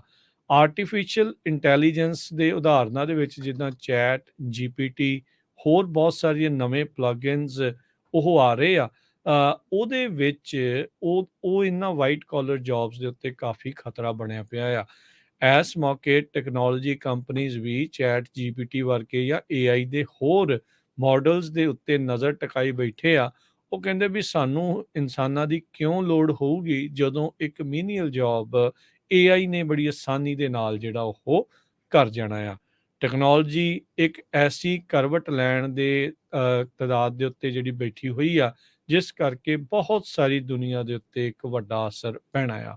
ਬ੍ਰੇਕ ਤੋਂ ਪਹਿਲਾਂ ਹਰਜੋਤ ਸਿੰਘ ਜੀ ਜਿੱਦਾਂ ਦੱਸ ਰਹੇ ਸੀ ਵੀ ਹੁਣ ਅਵੇਲੇਬਲ ਜੌਬਸ ਦੇ ਡਾਟੇ ਦੇ ਵਿੱਚ ਵੀ ਗਿਰਾਵਟ ਜਿਹੜੀ ਉਹ ਆਈ ਆ, ਤੇ ਹਰਜੋਤ ਸਿੰਘ ਜੀ ਉਸ ਦੇ ਉੱਤੇ ਤੁਸੀਂ ਹੋਰ ਵਿਸਥਾਰ ਦੇ ਵਿੱਚ ਦੱਸਿਓ ਜੀ। ਸੋ AI ਦੀ ਮਾੜੀ ਜਿਹੀ ਜੇ ਗੱਲ ਕਰਦੇ ਜਾਈਏ, ਇਹ ਹਰ ਇੱਕ ਜਿਹੜਾ ਵਾਈਟ ਕਾਲਰ ਵਾਲਾ ਪ੍ਰੋਫੈਸ਼ਨ ਆ ਉਹਦੇ ਵਿੱਚ ਅਸਰ ਪੈਣ ਜਾ ਰਿਹਾ। ਕਹਿੰਦੇ ਵੀ ਹਜ਼ਾਰਾਂ ਦੀ ਗਿਣਤੀ ਦੇ ਵਿੱਚ ਜਿਹੜੇ ਵਕੀਲ ਆ ਉਹਨਾਂ ਦੀ ਜ਼ਰੂਰਤ ਨਹੀਂ ਪਊਗੀ। ਆਰਟੀਫਿਸ਼ੀਅਲ ਇੰਟੈਲੀਜੈਂਸ ਦੇ ਰਾਹੀਂ ਜਿਹੜਾ ਕਿਸੇ ਦਾ ਕੇਸ ਹੈ ਕੁਛ ਹੀ ਮਿੰਟਾਂ ਦੇ ਵਿੱਚ ਸਾਰਾ ਕੁਝ ਉਹਨਾਂ ਦਾ ਪਤਾ ਲੱਗ ਜੂਗਾ ਵੀ ਹਾਂ ਕਿਹੜਾ ਕੇਸ ਕਿੱਧਰ ਨੂੰ ਜਾ ਰਿਹਾ ਹੈਗਾ। ਸੋ ਇਹ ਜਿਹੜੇ ਵਾਈਟ ਕਾਲਰ ਜੌਬਸ ਆ ਉਹਨਾਂ ਦੇ ਉੱਤੇ ਬਹੁਤ ਵੱਡਾ ਅਸਰ ਹੋਣ ਜਾ ਰਿਹਾ ਹੈਗਾ। ਯੂਐਸਏ ਦੇ ਵਿੱਚ ਜਿਹੜੀਆਂ ਨਵੀਆਂ ਜੌਬਸ ਅਵੇਲੇਬਲ ਆ ਇਹ ਹੁਣ ਲੋਐਸਟ ਲੈਵਲ ਦੇ ਉੱਤੇ ਪਹੁੰਚ ਗਈਆਂ ਪਿਛਲੇ ਮਹੀਨਿਆਂ ਦੇ ਦੌਰਾਨ। ਇਹਦਾ ਮਤਲਬ ਇਹ ਨਹੀਂ ਹੈ ਵੀ ਜੌਬਸ ਹੈ ਨਹੀਂ। ਅੱਜ ਦੀ ਡੇਟ ਦੇ ਵਿੱਚ ਵੀ ਯੂਐਸਏ ਦੇ ਵਿੱਚ 9.582 ਮਿਲੀਅਨ ਜੌਬਸ ਹੈਗੀਆਂ, ਜਾਣੀ ਕਿ 1.6 ਜੌਬ ਇੱਕ ਜੌਬ ਸੀਕਰ ਦੇ ਪਿੱਛੇ ਹੈਗੀ ਆ। ਖਾਸ ਕਰਕੇ ਭਾਈ ਜਿਹੜੇ ਕੈਨੇਡਾ ਦੇ ਵਿੱਚ ਹੈਗੇ ਆ ਉਹ ਸੁਣ ਲੈਣ ਵੀ ਜੇ ਕੈਨੇਡਾ ਵਾਲੇ ਲੀਗਲੀ ਯੂਐਸਏ ਚ ਆ ਸਕਦੇ ਆ, ਬਹੁਤ ਜ਼ਿਆਦਾ ਜਿਹੜੀਆਂ ਜੌਬਸ ਆ ਯੂਐਸਏ ਦੇ ਵਿੱਚ ਹਜੇ ਵੀ ਅਵੇਲੇਬਲ ਆ। ਪਰ ਪਿਛਲੇ ਕੋਈ 2 ਸਾਲਾਂ ਦੇ ਦੌਰਾਨ ਇਹ ਲੋਐਸਟ ਲੈਵਲ ਤੇ ਆਈਆਂ, ਕਿਉਂਕਿ ਮਾਰਚ 2022 1.5 ਸਾਲ ਦੀ ਆਪਾਂ ਜੇ ਗੱਲ ਕਰਦੇ ਜਾਈਏ ਉਸ ਟਾਈਮ ਤੇ 12 ਮਿਲੀਅਨ ਜੌਬਸ ਅਵੇਲੇਬਲ ਸੀ, ਜੋ ਹੁਣ ਘਟ ਕੇ 9.582 ਮਿਲੀਅਨ ਰਹਿ ਗਈਆਂ ਹੈਗੀਆਂ। ਸੋ ਇਹ ਕਾਫੀ ਵੱਡਾ ਜਿਹੜਾ ਫਿਗਰ ਹੈਗਾ ਆ। ਸੋ ਇਹ ਤੋਂ ਲੱਗ ਰਿਹਾ ਵੀ ਜਿਹੜੀ ਥੋੜੀ ਇਕਨੋਮੀ ਆ ਉਹ ਸਲੋ ਹੁੰਦੀ ਜਾ ਰਹੀ ਹੈਗੀ ਆ। ਲੇਬਰ ਮਾਰਕੀਟ ਦੇ ਲਈ ਇੱਕ ਤਰ੍ਹਾਂ ਦੇ ਨਾਲ ਪੋਜ਼ਿਟਿਵ ਸਟੈਪ ਵੀ ਹੈਗਾ ਆ, ਤੇ ਦੂਸਰੀ ਆ ਜੋ ਲੇ ਆਫਸ ਆ ਉਹ ਥੋੜੀਆਂ ਪਿਛਲੇ ਮਹੀਨੇ ਘੱਟ ਹੋਈਆਂ ਹੈਗੀਆਂ ਜੇ ਪੂਰੇ ਪਿਛਲੇ ਕੁਝ ਕੁ ਮਹੀਨਿਆਂ ਦੇ ਮੁਕਾਬਲੇ ਦੇਖਿਆ ਜਾਵੇ, ਕਿਉਂਕਿ ਆਈਟੀ ਸੈਕਟਰ ਦੇ ਵਿੱਚ ਆਪਾਂ ਦੇਖਿਆ ਵੀ 3 ਲੱਖ ਤੋਂ ਵੱਧ ਲੋਕ ਆਲਰੇਡੀ ਲੇ ਆਫ ਹੋ ਚੁੱਕੇ ਹੈਗੇ ਆ। ਸੋ ਇਹਦਾ ਅਸਰ ਕੀ ਹੋਇਆ ਵੀ ਹੁਣ ਫਿਊਚਰ ਦੇ ਵਿੱਚ ਵੀ ਜੋ ਕੰਪਨੀਆਂ ਆ ਉਹ ਹਾਇਰ ਕਰਨ ਤੋਂ ਜਿਹੜੀਆਂ ਆ ਕੁਛ ਰੁਕ ਰਹੀਆਂ ਹੈਗੀਆਂ। ਇਸੇ ਕਰਕੇ H1 ਵੀਜ਼ੇ ਨੂੰ ਲੈ ਕੇ ਜਾਂ ਹੋਰ ਕਈਆਂ ਦੀਆਂ ਜਿਹੜੇ ਨਿਕਲ ਵੀ ਆਈਆਂ ਸੀ ਲੋਟਰੀ ਦੇ ਵਿੱਚ ਨੰਬਰ, ਉਹਨਾਂ ਦੇ ਜੋ ਉਹਨਾਂ ਦੀ ਅਪਲਾਈ ਨਹੀਂ ਕੀਤਾ ਵੀ ਪਤਾ ਨਹੀਂ ਇਕਨੋਮੀ ਕਿੱਧਰ ਨੂੰ ਜਾਣੀ ਹੈਗੀ ਆ। ਜੋ ਇਕਨੋਮਿਸਟ ਆ ਉਹ 2 ਡਾਟਾ ਪੁਆਇੰਟਸ ਬੜੇ ਕਲੋਜ਼ਲੀ ਵਾਚ ਕਰ ਰਹੇ ਹੈਗੇ ਆ ਵੀ ਲੇਬਰ ਮਾਰਕੀਟ ਕਿੱਧਰ ਨੂੰ ਜਾ ਰਹੀ ਹੈਗੀ ਆ। ਈਵਨ ਦੋ ਫੈਡਰਲ ਰਿਜ਼ਰਵ ਬੋਰਡ ਨੇ ਇੰਟਰਸਟ ਰੇਟ ਕਾਫੀ ਵਧਾਇਆ ਹੈਗਾ ਆ, ਤੇ ਇਹ ਹੁਣ ਦੇਖਦੇ ਆ ਆਉਣ ਵਾਲੇ ਸਮੇਂ ਦੇ ਵਿੱਚ ਕਿੱਧਰ ਨੂੰ ਜਾਂਦਾ ਆ। ਪਰ ਇੰਟਰਸਟ ਰੇਟ ਕਾਫੀ ਹਾਈ ਆ, ਮੈਨੂਫੈਕਚਰਿੰਗ ਬਹੁਤ ਘਟ ਰਹੀ ਹੈਗੀ ਆ। ਚਾਈਨਾ ਦਾ ਇਸ ਟਾਈਮ ਦੇ ਉੱਤੇ ਬੜਾ ਬੁਰਾ ਹਾਲ ਆ। ਵਰਲਡ ਫੈਕਟਰੀ ਐਕਟੀਵਿਟੀ ਜੋ ਆ ਚਾਈਨਾ ਦੇ ਵਿੱਚ ਇਸ ਤਰ੍ਹਾਂ ਸਲੰਪ ਦਾ ਮਤਲਬ ਇਹ ਆ ਵੀ ਪੂਰੀ ਤਰ੍ਹਾਂ ਡੈਡ ਹੈਗੀ ਆ। ਗਰੋਥ ਸਲੋ ਡਾਊਨ ਪੂਰੀ ਆ ਇਸ ਟਾਈਮ ਦੇ ਉੱਤੇ ਚਾਈਨਾ ਦੇ ਵਿੱਚ। ਚਾਈਨਾ ਦਾ ਤਾਂ ਬਹੁਤ ਬੁਰਾ ਹਾਲ ਆ। ਬਹੁਤ ਸਾਰੀਆਂ ਫੈਕਟਰੀਆਂ, ਹਜ਼ਾਰਾਂ ਦੀ ਗਿਣਤੀ ਦੇ ਵਿੱਚ ਫੈਕਟਰੀਆਂ ਉੱਥੇ ਸ਼ਟ ਡਾਊਨ ਹੋ ਚੁੱਕੀਆਂ ਹੈਗੀਆਂ ਪਿਛਲੇ 2 ਸਾਲਾਂ ਦੇ ਦੌਰਾਨ। ਇੱਕ ਤਾਂ ਉਹਨਾਂ ਦਾ ਕੋਵਿਡ ਨੂੰ ਲੈ ਕੇ ਉਹਨਾਂ ਨੇ ਬਹੁਤ ਲੰਮਾ ਸਮਾਂ ਆਪਣੀ ਜੋ ਮੁਲਕ ਆ ਚਾਈਨਾ ਉਸ ਨੂੰ ਬੰਦ ਕਰ ਰੱਖਿਆ, ਤੇ ਦੂਜਾ ਅਮਰੀਕਾ ਦੇ ਨਾਲ, ਕੈਨੇਡਾ ਦੇ ਨਾਲ ਚਾਈਨਾ ਦੇ ਰਿਲੇਸ਼ਨ ਇਸ ਟਾਈਮ ਵਾਲੇ ਗੁੱਡ ਨਹੀਂ ਹੈਗੇ। ਸੋ ਬਹੁਤ ਸਾਰੀਆਂ ਕੰਪਨੀਆਂ ਜੋ ਆਪਣੇ ਇਹਨਾਂ ਦੇ ਮੈਨੂਫੈਕਚਰਿੰਗ ਪਲਾਂਟ ਆ ਉਹ ਚਾਈਨਾ ਤੋਂ ਬਾਹਰ ਮੂਵ ਕਰ ਰਹੇ, ਚਾਹੇ ਉਹ ਵੀਅਤਨਾਮ ਆ ਜਾਂ ਉਹ ਸਾਊਥ ਅਮਰੀਕਾ ਦੇ ਵਿੱਚ ਵੀ, ਫਿਲਪਾਈਨਸ ਵੀ, ਇੰਡੀਆ ਦੇ ਵਿੱਚ ਵੀ। ਜਰਮਨ ਦੇ ਵਿੱਚ ਵੀ ਜੋ ਮੈਨੂਫੈਕਚਰਿੰਗ ਆ ਡਾਊਨ, ਯੂਰਪ ਦਾ ਵੀ ਬੜਾ ਕੋਈ ਗੁੱਡ ਹਾਲ ਨਹੀਂ ਹੈਗਾ ਇਸ ਟਾਈਮ ਦੇ ਉੱਤੇ। ਫਰਾਂਸ ਦੇ ਵਿੱਚ ਵੀ ਜੋ ਮੈਨੂਫੈਕਚਰਿੰਗ ਆ ਕਾਫੀ ਡਾਊਨ ਗਈ ਹੈਗੀ ਆ। ਸੋ ਓਵਰਆਲ ਕਹਿੰਦੇ ਡਿਮਾਂਡ ਜੋ ਸਮਾਨ ਦੀ ਆ ਉਹ ਸਾਰੇ ਯੂਰਪ ਦੇ ਵਿੱਚ ਵੀ ਕਾਫੀ ਘਟੀ ਹੈਗੀ ਆ। ਸੋ ਲੋਕ ਇਹ ਸੋਚ ਰਹੇ ਆ ਵੀ ਪਤਾ ਨਹੀਂ ਹੁਣ ਆਉਣ ਵਾਲੇ ਸਮੇਂ 'ਚ ਕਿੱਧਰ ਨੂੰ ਹੋਣਾ ਇਕਨੋਮੀ ਜਾਣੀ ਹੈਗੀ। Japan, South Korea, Taiwan, Vietnam, ਉੱਥੇ ਮੈਨੂਫੈਕਚਰਿੰਗ ਐਕਟੀਵਿਟੀ ਦੇ ਨਵੇਂ ਕੰਟਰੈਕਟ ਕਾਫੀ ਆਏ ਹੈਗੇ ਆ। ਸੋ ਜਿਹੜੀ ਚਾਈਨਾ ਦੇ ਵਿੱਚ ਸਲਗਿਸ਼ ਇਕਨੋਮੀ ਆ ਉਹ ਹੋਰ ਏਸ਼ੀਅਨ ਮੁਲਕ ਜਿਸ ਤਰ੍ਹਾਂ ਮੈਂ ਤੁਹਾਨੂੰ ਦੱਸਿਆ ਹੀ ਆ ਵੀ Japan, South Korea, Taiwan, Vietnam, India, ਇਹਨਾਂ ਮੁਲਕਾਂ ਦੇ ਵਿੱਚ ਵੱਧ ਰਹੀ ਹੈਗੀ। ਜੀ ਬਿਲਕੁਲ। ਦੇਖੋ ਜਦੋਂ ਆਪਾਂ ਇਸ ਦੀ ਇਕਨੋਮੀ ਦੀਆਂ ਗੱਲਾਂ ਸ਼ੁਰੂ ਕਰਨੀਆਂ ਸ਼ੁਰੂ ਕੀਤੀਆਂ ਵੀ ਕਿਤੇ ਰਿਸੈਸ਼ਨ ਆਉਣਾ ਹੈ ਜਾਂ ਕਿੱਦਾਂ ਇੰਟਰਸਟ ਰੇਟ ਵਧਣੇ ਸ਼ੁਰੂ ਕੀਤੇ ਸੀਗੇ, ਇਹ ਕੌੜਾ ਅਕਤ ਸੀਗਾ ਜਿਸ ਨੂੰ ਇਹ ਚੱਬਣਾ ਚਾਹੁੰਦੇ ਸੀਗੇ ਵੀ ਦੇਖੀਏ ਕੀ ਜਿਹੜਾ ਇਹ ਬਣਦਾ। ਇੰਟਰਸਟ ਰੇਟ ਉਹਨਾਂ ਨੇ ਵਧਾਏ, ਚੀਜ਼ਾਂ ਮਹਿੰਗੀਆਂ ਹੋਈਆਂ। ਇਹ ਉਹਨਾਂ ਨੇ ਉਦੋਂ ਤੋਂ ਪਹਿਲੇ ਦਿਨ ਤੋਂ ਕਹਿੰਦੇ ਰਹੇ ਵੀ ਜਿਹੜੀ ਇਹ ਐਕਸਟਰਾ ਹਾਰਡ ਚੱਲ ਰਹੀ ਜਿਹੜੀ ਲੇਬਰ ਫੋਰਸ ਮਾਰਕੀਟ ਆ, ਜੌਬ ਮਾਰਕੀਟ ਆ, ਉਹ ਇਵੈਂਚੁਅਲੀ ਆਪਾਂ ਨੂੰ ਰਿਸੈਸ਼ਨ ਵੱਲ ਨੂੰ ਧੱਕ ਸਕਦੀ ਆ। ਹੁਣ ਫੈਡਰਲ ਰਿਜ਼ਰਵ ਨੇ ਸਾਰੀਆਂ ਚੀਜ਼ਾਂ ਮਹਿੰਗੀਆਂ ਕਰਤੀਆਂ ਤਾਂ ਜੋ ਚੀਜ਼ਾਂ ਸਸਤੀਆਂ ਹੋਣ। ਹੁਣ ਇਹ ਸਮਝ ਨਹੀਂ ਆਉਂਦੀ ਵੀ ਇਹ ਕਿੱਦਾਂ ਹੋਊਗਾ, ਕਿਵੇਂ ਹੋ ਰਿਹਾ ਆ। ਪਰ ਕੰਜ਼ਿਊਮਰਸ ਅਜੇ ਵੀ ਕਹਿ ਲਓ ਵੀ ਇਕਨੋਮੀ ਨੂੰ ਚੱਕੀ ਫਿਰਦੇ ਆ। ਉਹਨਾਂ ਨੇ ਰੀਸੈਂਟਲੀ ਪਿਛਲੇ ਕੁਛ ਦਿਨ ਪਹਿਲਾਂ ਜਿਹੜੀ ਨਵੀਂ ਆਈ ਰਿਪੋਰਟ ਦੇ ਮੁਤਾਬਕ ਕਾਫੀ ਜ਼ਿਆਦਾ ਖਰਚਾ ਜਿਹੜਾ ਆ ਉਹਨਾਂ ਨੇ ਕੀਤਾ। ਸਪੈਂਡਿੰਗ ਜਿਹੜੀ ਉਹ ਫੇਰ ਇਨਕਰੀਜ਼ ਹੋਈ ਆ, ਤੇ ਉਧਰ ਨਾਲ ਦੇ ਨਾਲ ਲੋਕਾਂ ਦੀ ਪੇ ਦੇ ਵਿੱਚ ਵੀ ਵਾਧਾ ਦੇਖਿਆ ਗਿਆ ਹੈਗਾ ਆ। ਸੋ ਪੇ ਰੇਜ਼ਸ ਤੇ ਜਿਹੜੇ ਸ਼ਾਪਰਸ ਆ ਉਹਦੇ ਨਾਲ ਯੂਐਸ ਦੀ ਇਕੋਨਮੀ ਅਜੇ ਵੀ ਤੁਰੀ ਫਿਰਦੀ ਆ। ਜਿੱਦਾਂ ਆਪਾਂ ਜ਼ਿਕਰ ਕਰਦੇ ਆ ਰਹੇ ਹਾਂ ਵੀ ਹੁਣ ਫੈਡ ਵਾਲੇ ਨੇ ਇਹ ਕਹਿਣਾ ਸ਼ੁਰੂ ਕਰ ਦਿੱਤਾ ਵੀ ਰਿਸੈਸ਼ਨ ਦੇ ਵਿੱਚ ਆਪਾਂ ਨਹੀਂ ਜਾਵਾਂਗੇ। ਸੋ ਇਹ ਛੋਟਾ ਸੀਗਾ, ਕਰੈਕਸ਼ਨ ਹੋ ਗਈ ਆ ਜਾਂ ਅਜੇ ਹੋਰ ਹੋਣੀ ਆ, ਇਹ ਅਜੇ ਦੇਖਣ ਵਾਲੀ ਗੱਲ ਰਹੇਗੀ। ਪਰ ਕਾਫੀ ਕੁਛ ਜਿਹੜੇ ਚੇਂਜਸ ਆ ਉਹ ਆਪਾਂ ਨੂੰ ਦੇਖਣ ਨੂੰ ਮਿਲ ਰਹੇ ਆ। ਇਨਫਲੇਸ਼ਨ ਘਟੀ ਜ਼ਰੂਰ ਆ, ਪਰ ਜਿਹੜੀ ਇੱਕ ਵਾਰੀ ਜਦੋਂ ਕੀਮਤਾਂ ਇੰਨੀਆਂ ਜ਼ਿਆਦੀਆਂ ਵੱਧ ਜਾਂਦੀਆਂ ਫਿਰ ਉਹਨਾਂ ਦਾ ਮੁੜ ਕੇ ਦੁਬਾਰਾ ਥੱਲੇ ਆਉਣਾ ਕਾਫੀ ਔਖਾ ਹੁੰਦਾ ਆ। ਇਹ ਸਾਰੇ ਕਾਸੇ ਦੇ ਵਿੱਚ ਹਰ ਇੱਕ ਦੀ ਨਜ਼ਰ ਸੀਗੀ ਹਾਊਸਿੰਗ ਮਾਰਕੀਟ ਦੇ ਉੱਤੇ। ਉਹ ਦੇਖਦੇ ਸੀਗੇ ਵੀ ਹਾਊਸਿੰਗ ਦੇ ਪ੍ਰਾਈਸਿਸ ਕਾਫੀ ਜ਼ਿਆਦਾ ਕ੍ਰੈਸ਼ ਕਰਨਗੇ, ਪਰ ਓਨੇ ਕ੍ਰੈਸ਼ ਨਹੀਂ ਹੋਏ ਜਿੰਨੇ ਇੰਟਰਸਟ ਰੇਟ ਜਿਹੜੇ ਉਹ ਵੱਧ ਗਏ ਆ। ਹਾਂ, ਸਲੋ ਡਾਊਨ ਜ਼ਰੂਰ ਉਸ ਦੇ ਵਿੱਚ ਹਾਊਸਿੰਗ ਮਾਰਕੀਟ 'ਚ ਕਾਫੀ ਆ ਚੁੱਕਾ ਹੈ। ਜੀ, ਸੋ ਬਿਲਕੁਲ ਅੱਜ ਨਿਊਯਾਰਕ ਟਾਈਮ ਨੇ ਕਾਫੀ ਵੱਡਾ ਆਰਟੀਕਲ ਛਾਪਿਆ, ਜੇ ਕਿਸੇ ਕੋਲ ਟਾਈਮ ਹੋਇਆ ਜ਼ਰੂਰ ਪੜ੍ਹਿਓ। Global economy is fracturing, what comes next. ਇਹ ਆਪਾਂ ਦੇਖਿਆ ਹੈ, ਕਹਿੰਦੇ ਵੀ ਪੂਰੀ ਦੁਨੀਆ ਦੀ ਜੋ ਇਕੋਨਮੀ ਆ ਉਹਨਾਂ ਨੇ ਪਿਛਲੇ 2 ਸਾਲਾਂ ਦੇ ਦੌਰਾਨ ਬਹੁਤ ਜ਼ਿਆਦਾ ਸ਼ੌਕਸ ਦੇਖੇ ਆ। ਇੱਕ ਤਾਂ ਕੋਰੋਨਾ ਵਾਇਰਸ ਪੈਂਡੈਮਿਕ ਦਾ ਲਗਭਗ ਹਰ ਮੁਲਕ 2 ਸਾਲ ਦੇ ਲਈ ਸ਼ਟਡਾਊਨ ਰਿਹਾ। ਰਸ਼ੀਆ ਵਾਲਿਆਂ ਨੇ ਯੂਕਰੇਨ ਦੇ ਵਿੱਚ ਇਨਵੇਜ਼ਨ ਕਰਤਾ, ਜਿਹਦੇ ਨਾਲ ਫੂਡ ਸ਼ਾਰਟੇਜ ਬਹੁਤ ਆ, ਖਾਸ ਕਰਕੇ ਜੋ ਥਰਡ ਵਰਲਡ ਕੰਟਰੀਜ਼ ਹੈਗੀਆਂ ਆ ਸਾਊਥ ਅਫਰੀਕਾ ਦੇ ਵਿੱਚ, ਕਿਉਂਕਿ ਸਭ ਤੋਂ ਵੱਧ ਕਣਕ ਉੱਥੋਂ ਪ੍ਰੋਡਿਊਸ ਹੁੰਦੀ ਸੀ। ਉੱਥੋਂ ਹੁਣ ਬਾਹਰ ਕੱਢਣ ਦੇ ਲਈ ਉਹਨਾਂ ਨੇ ਫਿਰ ਇੱਕ ਵਾਰੀ ਰਸ਼ੀਆ ਵਾਲਿਆਂ ਨੇ ਉਹਨਾਂ ਨੂੰ ਰੋਕ ਦਿੱਤਾ ਹੈਗਾ, ਸ਼ਿਪ ਮੂਵ ਨਹੀਂ ਹੋਣ ਦਿੰਦੇ ਹੈਗੇ। ਇਸੇ ਤਰ੍ਹਾਂ ਸਕਾਈ ਰੌਕਟਿੰਗ ਇਨਫਲੇਸ਼ਨ, ਇਨਫਲੇਸ਼ਨ ਕੱਲੀ ਯੂਐਸਏ 'ਚ ਨਹੀਂ ਆਈ, ਪੂਰੀ ਦੁਨੀਆ 'ਚ ਆਈ ਆ। ਮਹਿੰਗਾਈ ਬਹੁਤ ਜ਼ਿਆਦਾ, ਜਿਹੜੇ ਲੋਕ ਜਿਹੜੇ ਹੈਗੇ ਆ ਕਾਫੀ ਲੰਮੇ ਸਮੇਂ ਤੋਂ ਅਮਰੀਕਾ 'ਚ ਵੀ ਰਹਿੰਦੇ, ਚਾਹੇ ਯੂਰਪ ਜਾਂ ਕੈਨੇਡਾ 'ਚ ਵੀ ਰਹਿੰਦੇ ਆ। ਇੰਡੀਆ ਤਾਂ ਆਪਾਂ ਦੇਖਿਆ ਸੀ ਬਹੁਤ ਜ਼ਿਆਦਾ ਪ੍ਰਾਈਸਿਸ ਵੱਧ ਗਈਆਂ, ਪਰ ਇੱਥੇ ਵੀ ਬਹੁਤ ਜ਼ਿਆਦਾ ਜਿਹੜੀ ਮਹਿੰਗਾਈ ਹੋਈ ਆ। ਸੋ 3 ਚੀਜ਼ਾਂ ਨੇ ਜਿਹੜੀ ਵਰਲਡ ਦੀ ਇਕੋਨਮੀ ਆ ਇਹਨੂੰ ਕਾਫੀ ਜ਼ਿਆਦਾ ਹਿੱਟ ਕੀਤਾ ਹੈਗਾ ਆ। ਜੋ ਪ੍ਰੈਜ਼ੀਡੈਂਟ ਬਾਈਡਨ ਹੋਣੀ ਆ, ਇਹਨਾਂ ਦਾ ਜਿਹੜਾ ਨਵਾਂ ਇੱਕ ਇੰਡਸਟਰੀਅਲ ਪਾਲਿਸੀ ਦਾ ਏਜੰਡਾ ਹੈਗਾ ਆ, ਇਹ ਸਕਸੀਡ ਹੋਊਗਾ ਜਾਂ ਨਹੀਂ ਹੋਊਗਾ, ਪਰ ਜਿਸ ਤੇ ਵਰਕਆਊਟ ਕਰ ਰਿਹਾ ਔਨ ਸ਼ੋਰਿੰਗ ਦੇ ਉੱਤੇ ਤੇ ਫਰੈਂਡ ਸ਼ੋਰਿੰਗ ਦੇ ਉੱਤੇ। ਸੋ ਇਹਦੇ ਵਿੱਚ ਡੈਮੋਕ੍ਰੈਟਿਕ ਪਾਰਟੀ ਡਿਵਾਈਡਡ ਵੀ ਆ ਵੀ ਕਿਹਦੇ ਨਾਲ ਆਪਾਂ ਰਲ ਕੇ ਜਿਹੜਾ ਆ ਬਿਜ਼ਨਸ ਕੀਤਾ ਜਾਵੇ, ਕਿਉਂਕਿ ਚਾਈਨਾ ਤੋਂ ਹੁਣ ਜੋ ਯੂਐਸਏ ਆ ਪਿੱਛੇ ਹਟ ਰਿਹਾ ਹੈਗਾ। ਮੈਨੂਫੈਕਚਰਿੰਗ ਸਭ ਤੋਂ ਜ਼ਿਆਦਾ ਪ੍ਰੈਜ਼ੀਡੈਂਟ ਬਿਲ ਕਲਿੰਟਨ ਉਹਨਾਂ ਦੇ ਸਮੇਂ ਤੋਂ ਚਾਈਨਾ ਨੂੰ ਮੂਵ ਹੋਣੀ ਸ਼ੁਰੂ ਹੋਈ ਸੀ। ਨਹੀਂ ਤਾਂ ਇੱਥੇ ਬਹੁਤ ਜ਼ਿਆਦਾ ਜਿਹੜੀਆਂ ਕੰਪਨੀਆਂ ਸੀਗੀਆਂ, ਸਾਰਾ ਕੁਛ ਇੱਥੇ ਮੈਨੂਫੈਕਚਰ ਹੁੰਦਾ ਸੀ, ਤੇ ਹੁਣ ਡਿਫਰੈਂਟ ਮੁਲਕਾਂ ਦੇ ਵਿੱਚ ਇਹ ਮੂਵ ਹੋਣਾ ਹੈ। ਸੋ ਕਿਹੜੇ ਮੁਲਕ ਦੇ ਵਿੱਚ ਮੂਵ ਹੋਇਆ ਜਾਵੇ, ਕਈ ਜਿਹੜੇ ਆਪਾਂ ਦੇਖਦੇ ਹੀ ਆ ਵੀ ਮੁਲਕ ਸਾਹਮਣੇ ਤਾਂ ਬੜੇ ਜੱਫੀਆਂ ਪਾਉਂਦੇ ਆ, ਖਾਸ ਕਰਕੇ ਇੰਡੀਆ ਵਾਲੇ, ਤੇ ਬੈਕ ਸਟੈਪ ਕਰਦੇ ਹੈਗੇ ਆ। ਉਧਰੋਂ ਰਸ਼ੀਆ ਤੋਂ ਗੈਸ ਵੀ ਖਰੀਦੀ ਜਾਂਦੇ। ਅਮਰੀਕਾ ਵਾਲਿਆਂ ਨੇ ਇਹ ਕਿਹਾ ਆ ਵੀ ਜੋ ਵੀ ਮੁਲਕ ਰਸ਼ੀਆ ਦੇ ਨਾਲ ਬਿਜ਼ਨਸ ਕਰੂਗਾ ਉਹ ਸਾਡਾ ਦੋਸਤ ਨਹੀਂ ਹੈਗਾ। ਤੇ ਸਾਰੇ ਯੂਰਪੀਅਨ ਯੂਨੀਅਨ ਦੇ ਮੁਲਕ ਵੀ ਇਕੱਠੇ ਹੋਏ ਆ, ਕਿਉਂਕਿ ਜਿਨ੍ਹਾਂ ਦਾ ਤਾਂ ਸਾਰਾ ਡਿਪੈਂਡੈਂਸੀ ਖਾਸ ਕਰਕੇ ਜਰਮਨ ਵਗੈਰਾ ਦੀ ਗੈਸ ਦੀ ਰਸ਼ੀਆ ਦੇ ਉੱਤੇ ਸੀ। ਤੇ ਦੂਸਰੇ ਪਾਸੇ ਹੁਣ ਇੰਡੀਆ ਵਾਲੇ ਉੱਥੋਂ ਗੈਸ ਖਰੀਦ ਕੇ ਹੋਰ ਮੁਲਕਾਂ ਨੂੰ ਵੀ ਦੇਈ ਜਾਂਦੇ ਹੈਗੇ ਆ।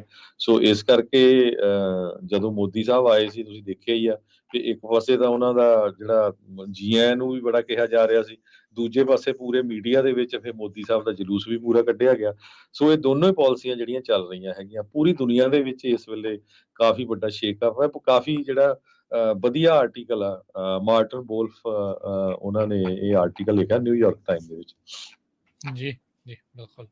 ਆਪਾਂ ਹੁਣ ਇੱਥੇ ਇੱਕ ਬ੍ਰੇਕ ਲਵਾਂਗੇ। ਬ੍ਰੇਕ ਤੋਂ ਬਾਅਦ ਮੁੜ ਕੇ ਫਿਰ ਵਾਪਸ ਹਾਜ਼ਰ ਹੁੰਦੇ ਆ, ਤੇ ਉਸ ਤੋਂ ਬਾਅਦ ਦੇ ਵਿੱਚ ਕੁਝ ਇੰਸ਼ੋਰੈਂਸ ਦੇ ਨਾਲ ਸੰਬੰਧਿਤ ਗੱਲਾਂ ਬਾਤਾਂ ਲੈ ਕੇ ਹਾਜ਼ਰ ਹੁੰਦੇ ਆ। ਜੁੜੇ ਰਹਿਣਾ ਇੱਦਾਂ ਹੀ ਪੰਜਾਬੀ ਰੇਡੀਓ ਯੂਐਸਏ ਦੇ ਨਾਲ।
ਬ੍ਰੇਕ ਤੋਂ ਬਾਅਦ ਇੱਕ ਵਾਰੀ ਫਿਰ ਸਭ ਦਾ ਸਵਾਗਤ ਹੈ ਇਸ ਵਕਤ ਪ੍ਰੋਗਰਾਮ ਅਪਡੇਟ ਅਮਰੀਕਾ 'ਚ। ਹਰਜੋਤ ਸਿੰਘ ਜੀ, ਸਤਿ ਸ਼੍ਰੀ ਅਕਾਲ ਜੀ।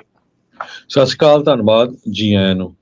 ਤੇ ਅੱਜ ਆਪਾਂ ਥੋੜਾ ਜਿਹਾ ਕੈਲੀਫੋਰਨੀਆ ਦੇ ਵਿੱਚ ਕੀ ਇੰਸ਼ੋਰੈਂਸ ਦਾ ਜਿਹੜਾ ਚੱਲ ਰਿਹਾ ਹੈਗਾ ਆ, ਖਾਸ ਕਰਕੇ ਆਟੋ, ਹੋਮ ਜਾਂ ਕਮਰਸ਼ੀਅਲ ਇੰਸ਼ੋਰੈਂਸ ਨੂੰ ਜੀ ਉਹ ਡਿਸਕਸ ਕਰਾਂਗੇ। ਸੋ ਮੈਂ ਦੱਸਦਾ ਜਾਵਾਂ, ਆਪਾਂ ਖਾਲਸਾ ਇੰਸ਼ੋਰੈਂਸ ਏਜੰਸੀ ਸੈਨੋਜ਼ੇ ਦੇ ਵਿੱਚ 1992 ਤੋਂ ਬਿਜ਼ਨਸ ਦੇ ਵਿੱਚ ਹੈਗੇ ਆ, ਤੇ ਆਪਾਂ ਸਾਰੇ ਤਰ੍ਹਾਂ ਦੀ ਇੰਸ਼ੋਰੈਂਸ ਕਰਦੇ ਹਾਂ, ਚਾਹੇ ਆਟੋ ਦੀ ਹੋਵੇ, ਹੋਮ ਦੀ, life, commercial, health, Medicare.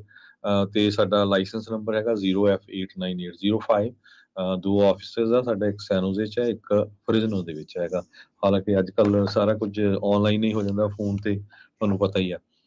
California ਤੇ ਫਲੋਰੀਡਾ ਦੋ ਸਟੇਟਸ ਆ, ਇੱਥੇ ਤੁਸੀਂ ਆਲਮੋਸਟ ਅਨਇੰਸ਼ੋਰੇਬਲ ਹੈਗੇ ਆ ਇਸ ਟਾਈਮ ਦੇ ਉੱਤੇ।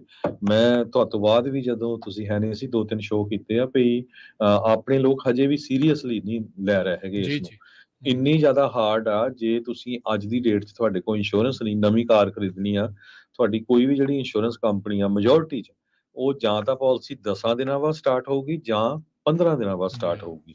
ਪਹਿਲੀ ਗੱਲ ਤਾਂ ਕੰਪਨੀਆਂ ਬੜੀਆਂ ਲਿਮਟਿਡ ਹੈਗੀਆਂ। ਜੇ ਤੁਹਾਡੇ ਕੋਲ ਟਿਕਟ ਆ, ਐਕਸੀਡੈਂਟ ਆ, ਨੌਨ ਫਾਲਟ ਐਕਸੀਡੈਂਟਸ ਆ, ਉਹ ਇੰਸ਼ੋਰੈਂਸ ਕਰਨਾ ਹੀ ਨਹੀਂ ਚਾਹੁੰਦੀਆਂ ਹੈਗੀਆਂ। ਇਸੇ ਤਰ੍ਹਾਂ ਜਿਹੜੀ ਘਰਾਂ ਦੀ ਇੰਸ਼ੋਰੈਂਸ ਆ, ਇਹ ਸਾਰਾ ਕੁਝ ਸਟਾਰਟ ਹੋਇਆ ਘਰਾਂ ਦੀ ਇੰਸ਼ੋਰੈਂਸ ਤੋਂ। ਹੁਣ ਤੁਹਾਨੂੰ ਪਤਾ ਹੀ ਆ ਵੀ ਕਲਾਈਮੇਟ ਚੇਂਜ ਹੋ ਰਿਹਾ ਆ ਬਹੁਤ ਜ਼ਿਆਦਾ। ਸੋ ਕਲਾਈਮੇਟ ਚੇਂਜ ਨੂੰ ਲੈ ਕੇ 2 ਸਟੇਟਸ ਜ਼ਿਆਦਾ ਹਿੱਟ ਹੋ ਰਹੀਆਂ, ਇੱਕ ਕੈਲੀਫੋਰਨੀਆ, ਇੱਕ ਫਲੋਰੀਡਾ। ਕੈਲੀਫੋਰਨੀਆ ਦੇ ਵਿੱਚ ਅੱਗਾਂ ਬਹੁਤ ਲੱਗੀਆਂ ਪਿਛਲੇ 3-4 ਸਾਲਾਂ ਦੇ ਦੌਰਾਨ, ਤੇ ਇਸ ਸਾਲ ਫਲੱਡਿੰਗ ਬਹੁਤ ਹੋਈ ਹੈਗੀ ਆ। ਖਾਸ ਕਰਕੇ ਟੁਲੈਰੀ ਕਾਉਂਟੀ ਦੇ ਵਿੱਚ ਤੁਸੀਂ ਦੇਖਿਆ ਹੀ ਆ ਵੀ ਕਿੱਦਾਂ ਨੁਕਸਾਨ ਹੋਇਆ। ਤੇ ਇਸ ਤੋਂ ਬਿਨਾਂ ਫਲੋਰੀਡਾ ਦੇ ਵਿੱਚ ਟੋਰਨੇਡੋਜ਼ ਬਹੁਤ ਆਉਂਦੇ ਹੈਗੇ ਆ, ਸਟੋਰਮ ਬਹੁਤ ਆਉਂਦੇ ਆ, ਤੇ ਉਹਨਾਂ ਦਾ ਜਿਹੜਾ ਨੁਕਸਾਨ ਬਹੁਤ ਹੁੰਦਾ। ਮੋਸਟਲੀ ਕੀ ਹੁੰਦਾ ਵੀ ਜਿਹੜੀਆਂ ਇੰਸ਼ੋਰੈਂਸ ਕੰਪਨੀ, ਜਿੱਦਾਂ ਆਪਾਂ ਇੰਸ਼ੋਰੈਂਸ ਕਰਾਉਂਦੇ ਆ ਕਿਸੇ ਇੰਸ਼ੋਰੈਂਸ ਕੰਪਨੀ ਤੋਂ, ਕੋਈ ਵੀ ABCD ਹੈਗੀ ਆ, ਉਹ ਗਾਹਾਂ ਰੀ ਇੰਸ਼ੋਰੈਂਸ ਕਰਾਉਂਦੀਆਂ ਵੱਡੀਆਂ ਕੰਪਨੀਆਂ ਤੋਂ। ਵੀ ਸਾਡਾ ਅਸੀਂ ਇੱਕ ਚੀਜ਼ ਦੀ ਇੰਸ਼ੋਰੈਂਸ ਕਰਾਉਂਦੇ ਇੱਕ ਘਰ ਦੀ, ਉਹ ਮੇ ਬੀ ਮੰਨ ਲਓ ਵੀ thousands of hundreds and thousands of ਜਿਹੜੇ ਘਰ ਆ, ਉਹਨਾਂ ਦੀ ਰੀ ਇੰਸ਼ੋਰੈਂਸ ਜੋ ਵੱਡੀਆਂ ਕੰਪਨੀਆਂ ਆ ਉਹਨਾਂ ਤੋਂ ਕਰਾਉਂਦੀਆਂ, ਕਈ UK ਦੀਆਂ ਜਾਂ ਹੋਰ, ਉਹਨਾਂ ਦੇ ਰੇਟ ਆਲਮੋਸਟ ਡਬਲ ਹੋ ਗਏ। ਸੋ ਉਹਦੇ ਕਰਕੇ ਕੀ ਆ, ਇਨਫਲੇਸ਼ਨ ਬਹੁਤ ਜ਼ਿਆਦਾ ਵੱਧ ਗਈ ਆ। ਪਿਛਲੇ ਸਾਲਾਂ ਦੇ ਦੌਰਾਨ ਇੰਸ਼ੋਰੈਂਸ ਦੇ ਰੇਟ ਉਨੇ ਵਧੇ ਨਹੀਂ ਜਿੰਨੇ ਚੀਜ਼ਾਂ ਦੇ ਰੇਟ ਵਧੇ ਹੈਗੇ ਆ। ਤੁਹਾਡੇ ਸਾਹਮਣੇ ਹੀ ਆ, ਕਾਸਟ ਆਫ ਰੀਪੇਅਰ ਕਾਰਾਂ ਦੀ ਬਹੁਤ ਵੱਧ ਗਈ ਆ। ਆਪਾਂ ਹੋਮ ਡਿਪੂ ਜਾਂਦੇ ਆ, ਸਮਾਨ ਕਿੰਨਾ ਮਹਿੰਗਾ ਹੋਇਆ। ਘਰਾਂ ਦੀਆਂ ਪ੍ਰਾਈਸਿਸ ਆਲਮੋਸਟ 3 ਸਾਲਾਂ 'ਚ ਡਬਲ ਹੋ ਗਈਆਂ ਬਹੁਤ ਜਗ੍ਹਾ ਦੇ ਉੱਤੇ। ਇੰਸ਼ੋਰੈਂਸ ਉਹ ਹੋਈ ਨਹੀਂ ਉਸ ਹਿਸਾਬ ਦੇ ਨਾਲ। ਕੈਲੀਫੋਰਨੀਆ ਦੇ ਵਿੱਚ ਇੰਸ਼ੋਰੈਂਸ ਲਗਭਗ ਸਭ ਤੋਂ ਸਸਤੀ ਆ ਪੂਰੇ USA ਦੇ ਵਿੱਚ ਅੱਜ ਦੀ ਡੇਟ ਦੇ ਵਿੱਚ ਵੀ। ਸੋ ਪਰ ਇਹ ਆਉਣ ਵਾਲੇ ਸਮੇਂ 'ਚ ਤੁਸੀਂ ਦੇਖੋਗੇ ਡਬਲ ਟ੍ਰਿਪਲ ਤੱਕ ਵੀ ਇਹ ਪ੍ਰੀਮੀਅਮ ਹੋਊਗੇ, 3-3 ਗੁਣਾ ਤੱਕ ਵੀ ਪਹੁੰਚੂਗੇ ਆਉਣ ਵਾਲੇ ਸਮੇਂ ਜੋ ਸਿਚੁਏਸ਼ਨ ਚੱਲ ਰਹੀ ਆ। ਰੀਅਲ ਸਟੇਟ ਦੇ ਉੱਤੇ ਬਹੁਤ ਬੁਰਾ ਅਸਰ ਪੈ ਰਿਹਾ। ਕਈ ਘਰ ਘਰ ਨਹੀਂ ਕਲੋਜ਼ ਹੋ ਰਹੇ, ਲੋਕਾਂ ਨੂੰ ਇੰਸ਼ੋਰੈਂਸ ਨਹੀਂ ਮਿਲ ਰਹੀਆਂ। ਹੁਣ ਅੱਗੇ ਕੀ ਹੁੰਦਾ ਸੀ ਭਈ 3 ਸਾਲ ਕਲੇਮ ਕਾਊਂਟ ਕਰਦੇ ਸੀ, ਹੁਣ ਉਹ ਕਈ ਵਾਰੀ 10-10 ਸਾਲ ਦਾ ਕਾਊਂਟ ਕਰਨ ਲੱਗ ਪਏ। ਈਵਨ ਦੋ ਜੇ ਤੁਸੀਂ ਪੁਰਾਣੇ ਕਿਸੇ ਘਰ 'ਚ ਕਲੇਮ ਲਿਆ, ਨਵੇਂ ਘਰ 'ਚ ਮੂਵ ਹੋ ਰਹੇ, ਤੇ ਉਹ ਕਲੇਮ ਤੁਹਾਡਾ ਕਾਊਂਟ ਹੋਊਗਾ, ਇੰਸ਼ੋਰੈਂਸ ਨਹੀਂ ਮਿਲ ਰਹੀ ਹੈਗੀ। ਜਿੰਨੀਆਂ ਵੀ ਮੇਜਰ ਕੰਪਨੀਆਂ ਉਹਨਾਂ ਨੇ ਬਿਜ਼ਨਸ ਲਿਖਣਾ ਬੰਦ ਕਰਤਾ ਆ। ਫਾਰਮਰਸ ਨੇ ਬੜਾ ਲਿਮਟਿਡ ਕਰਤਾ, ਆਲ ਸਟੇਟ ਨੇ ਬੰਦ ਕਰਤਾ, ਸਟੇਟ ਫਾਰਮ ਨੇ ਬੰਦ ਕਰਤਾ, ਗਾਈਕੋ ਵਾਲਿਆਂ ਨੇ ਤਾਂ ਆਪਣੇ ਕੈਲੀਫੋਰਨੀਆ ਦੇ ਆਫਿਸ ਹੀ ਬੰਦ ਕਰਤੇ। ਤੇ ਈਵਨ ਦੋ ਆਨਲਾਈਨ ਲਿਖਦੇ ਆ, ਪਰ ਕੈਲੀਫੋਰਨੀਆ ਦੇ ਸਾਰੇ ਆਫਿਸ ਬੰਦ ਕਰਤੇ। ਹੁਣ ਜਿਹੜੀ ਸੇਫਕੋ ਜਾਂ ਲਿਬਰਟੀ ਮਿਊਚੁਅਲ ਕੰਪਨੀ ਆ, ਉਹਨਾਂ ਨੇ ਇਹ ਕਿਹਾ ਵੀ ਦਸੰਬਰ ਮਹੀਨੇ ਤੋਂ ਅਸੀਂ ਜਿੰਨੀਆਂ ਵੀ ਸਾਡੀਆਂ ਬਿਜ਼ਨਸ ਓਨਰਸ ਪਾਲਿਸੀਜ਼ ਆ, ਜਿਹਦੇ ਵਿੱਚ ਕੋਈ ਸਟੋਰ ਆ, grocery store, liquor store, gas station, shopping centre ਜਾਂ ਇਦਾਂ ਦੇ, ਉਹ ਸਾਰਾ ਕੁਝ ਅਸੀਂ ਕੱਲਾ ਨਵਾਂ ਲਿਖਣਾ ਹੀ ਨਹੀਂ ਬੰਦ ਕਰਨਾ, ਬਲਕਿ ਜਿਹੜੀਆਂ ਪੁਰਾਣੀਆਂ ਚੱਲਦੀਆਂ ਉਹ ਵੀ ਕੈਂਸਲ ਕਰਨ ਜਾ ਰਹੇ ਆ, ਨਾਨ ਰੀਨਿਊ ਕਰਨ ਜਾ ਰਹੇ ਆ। ਕਾਰਨ ਆਪਾਂ ਦੇਖਿਆ ਹੀ ਆ ਵੀ ਕ੍ਰਾਈਮ ਕੈਲੀਫੋਰਨੀਆ 'ਚ ਇੰਨਾ ਜ਼ਿਆਦਾ ਵੱਧ ਗਿਆ ਆ, ਸਮੈਸ਼ ਐਂਡ ਗ੍ਰੈਬ ਇੰਨਾ ਹੁੰਦਾ ਆ, ਇਕੱਠੇ ਹੋ ਕੇ ਜਾਂਦੇ ਆ, ਲੁੱਟਦੇ ਆ, ਭੱਜ ਜਾਂਦੇ ਆ, ਤੇ ਲੋਕ ਫਿਰ ਕਲੇਮ ਕਰ ਦਿੰਦੇ ਆ। ਤੇ ਜਦੋਂ ਕਲੇਮ ਕਰਦੇ ਆ ਤਾਂ ਇੰਸ਼ੋਰੈਂਸ ਕੰਪਨੀਆਂ ਵੀ ਕੀ ਕਰਨ, ਉਹ ਵੀ ਬਿਜ਼ਨਸ ਦੇ ਵਿੱਚ ਆ, ਉਹ ਵੀ ਕੋਈ ਨਾਨ ਪ੍ਰੋਫਿਟ ਦਾ ਆਰਗੇਨਾਈਜੇਸ਼ਨ ਨਹੀਂ, ਉਹ ਵੀ ਇਹੀ ਸੋਚਦੇ ਆ ਨਾ ਵੀ ਜੇ ਕਿਸੇ ਦੀ ਇੰਸ਼ੋਰੈਂਸ ਕਰਦੇ ਆ ਤੇ ਓਵਰਆਲ ਸਾਨੂੰ ਜਿਹੜਾ ਫਾਇਦਾ ਹੋਵੇ। ਪਰ ਪਿਛਲੇ 2 ਸਾਲਾਂ ਦੇ ਦੌਰਾਨ ਜੋ ਲਾਸ ਰੇਸ਼ੀਓ ਆ ਇੰਸ਼ੋਰੈਂਸ ਕੰਪਨੀਆਂ ਦੀ, ਉਹ 106%, 105%। ਜੇ ਮੰਨ ਲਓ ਵੀ $100 ਲੈਂਦੇ ਆ, $106 ਜੇਬ ਚੋਂ ਦੇ ਰਹੇ ਆ। ਸੋ ਜੇ ਹੁਣ ਆਪਾਂ ਕੋਈ ਬਿਜ਼ਨਸ ਕਰਦੇ ਹੋਈਏ, ਮੰਨ ਲਓ ਵੀ ਕਿਤੇ ਆਪਾਂ $100 ਲਾਇਆ ਵੀ ਸਾਨੂੰ ਇਹਦੇ ਚੋਂ ਫਾਇਦਾ ਹੋਊਗਾ, ਵੀ ਮੇਬੀ ਸਾਨੂੰ ਜਿਹੜੇ ਆ 100 ਦੇ ਮੁੜ ਕੇ 110 ਆਊਗੇ, ਪਰ ਜੇ ਸਾਨੂੰ 100 ਦੇ 106 ਦੇਣੇ ਪੈਣ ਤੇ ਫਿਰ ਉਹ ਤੁਹਾਨੂੰ ਕੋਈ ਉਹ ਫਾਇਦਾ ਥੋੜ੍ਹਾ ਹੋਇਆ, ਉਹ ਤਾਂ ਤੁਹਾਡਾ ਨੁਕਸਾਨ ਹੋਇਆ। ਸੋ ਇਸ ਕਰਕੇ ਜੋ ਇੰਸ਼ੋਰੈਂਸ ਕੰਪਨੀਆਂ ਨੇ ਇਹ ਜਿਹੜੀ ਇੰਸ਼ੋਰੈਂਸ ਆ ਉਹ ਕਰਨੀ ਬੰਦ ਕੀਤੀ ਆ। ਸੋ ਇਹਦੇ ਲਈ ਪੁਆਇੰਟ ਹੁਣ 2-4 ਹੈਗੇ ਆ। ਇੱਕ ਤਾਂ ਇਹ ਆ ਵੀ ਜਿੰਨੇ ਵੀ ਸਾਡੇ ਸਰੋਤੇ ਸੁਣ ਰਹੇ ਆ, ਪਲੀਜ਼ ਮੇਕ ਸ਼ੋਰ ਕਰੋ ਜਦੋਂ ਵੀ ਤੁਹਾਡੀ ਇੰਸ਼ੋਰੈਂਸ ਦਾ ਬਿੱਲ ਆਉਂਦਾ ਰਾਈਟ ਵੇ ਪੇ ਕਰੋ, ਡਿਲੇ ਨਾ ਕਰੋ ਉਹਨੂੰ। ਕਿਉਂਕਿ ਜੇ ਇੱਕ ਦਿਨ ਵੀ ਲੇਟ ਹੋ ਗਿਆ, ਅੱਜ ਦੀ ਡੇਟ 'ਚ ਇਹ ਆ ਵੀ ਬਹੁਤ ਸਾਰੀਆਂ ਇੰਸ਼ੋਰੈਂਸ ਕੰਪਨੀਆਂ ਇੰਸ਼ੋਰੈਂਸ ਕਰਦੀਆਂ ਨੇ, ਉਹ ਕਹੂਗੇ ਰੀਰਾਈਟ ਕਰਨਾ ਪੈਣਾ ਨਵਾਂ, ਤੇ ਨਵਾਂ ਰੇਟ ਤੁਹਾਨੂੰ ਆਲਮੋਸਟ ਡਬਲ ਮਿਲਣਾ ਆ।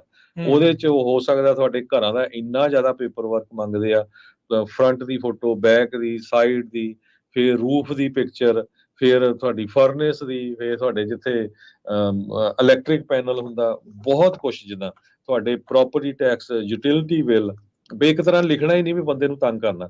ਸੋ ਇਹ ਬਹੁਤ ਹਾਰਡ ਚੱਲ ਰਿਹਾ। ਸੋ ਜਿੰਨੇ ਵੀ ਸਰੋਤੇ ਸੁਣ ਰਹੇ ਆ, ਜਿੱਥੇ ਵੀ ਤੁਹਾਡੀ ਇੰਸ਼ੋਰੈਂਸ ਆ, ਜਿਹੜੀ ਮਰਜ਼ੀ ਕੰਪਨੀ 'ਚ, ਰਾਈਟ ਵੇ ਉਹਨਾਂ ਨੂੰ ਬਿੱਲ ਪੇ ਕਰੋ। ਪਰ ਇਨ ਦਾ ਮੀਨ ਟਾਈਮ ਜੇ ਤੁਹਾਨੂੰ ਲੱਗਦਾ ਵੀ ਬਹੁਤ ਮਹਿੰਗੀ ਹੋਈ ਆ, ਕਈ ਕੰਪਨੀਆਂ ਦੇ ਰੇਟ ਵੀ ਬਹੁਤ ਚੱਕੇ ਆ, ਤੇ ਤੁਸੀਂ ਸ਼ੌਪ ਅਰਾਊਂਡ ਕਰ ਸਕਦੇ ਆ। ਸੋ ਪਰ ਤੁਹਾਡੀ ਪਾਲਿਸੀ ਚੱਲਦੀ ਹੋਣੀ ਚਾਹੀਦੀ, ਗੈਪ ਨਹੀਂ ਹੋਣਾ ਚਾਹੀਦਾ ਹੈਗਾ।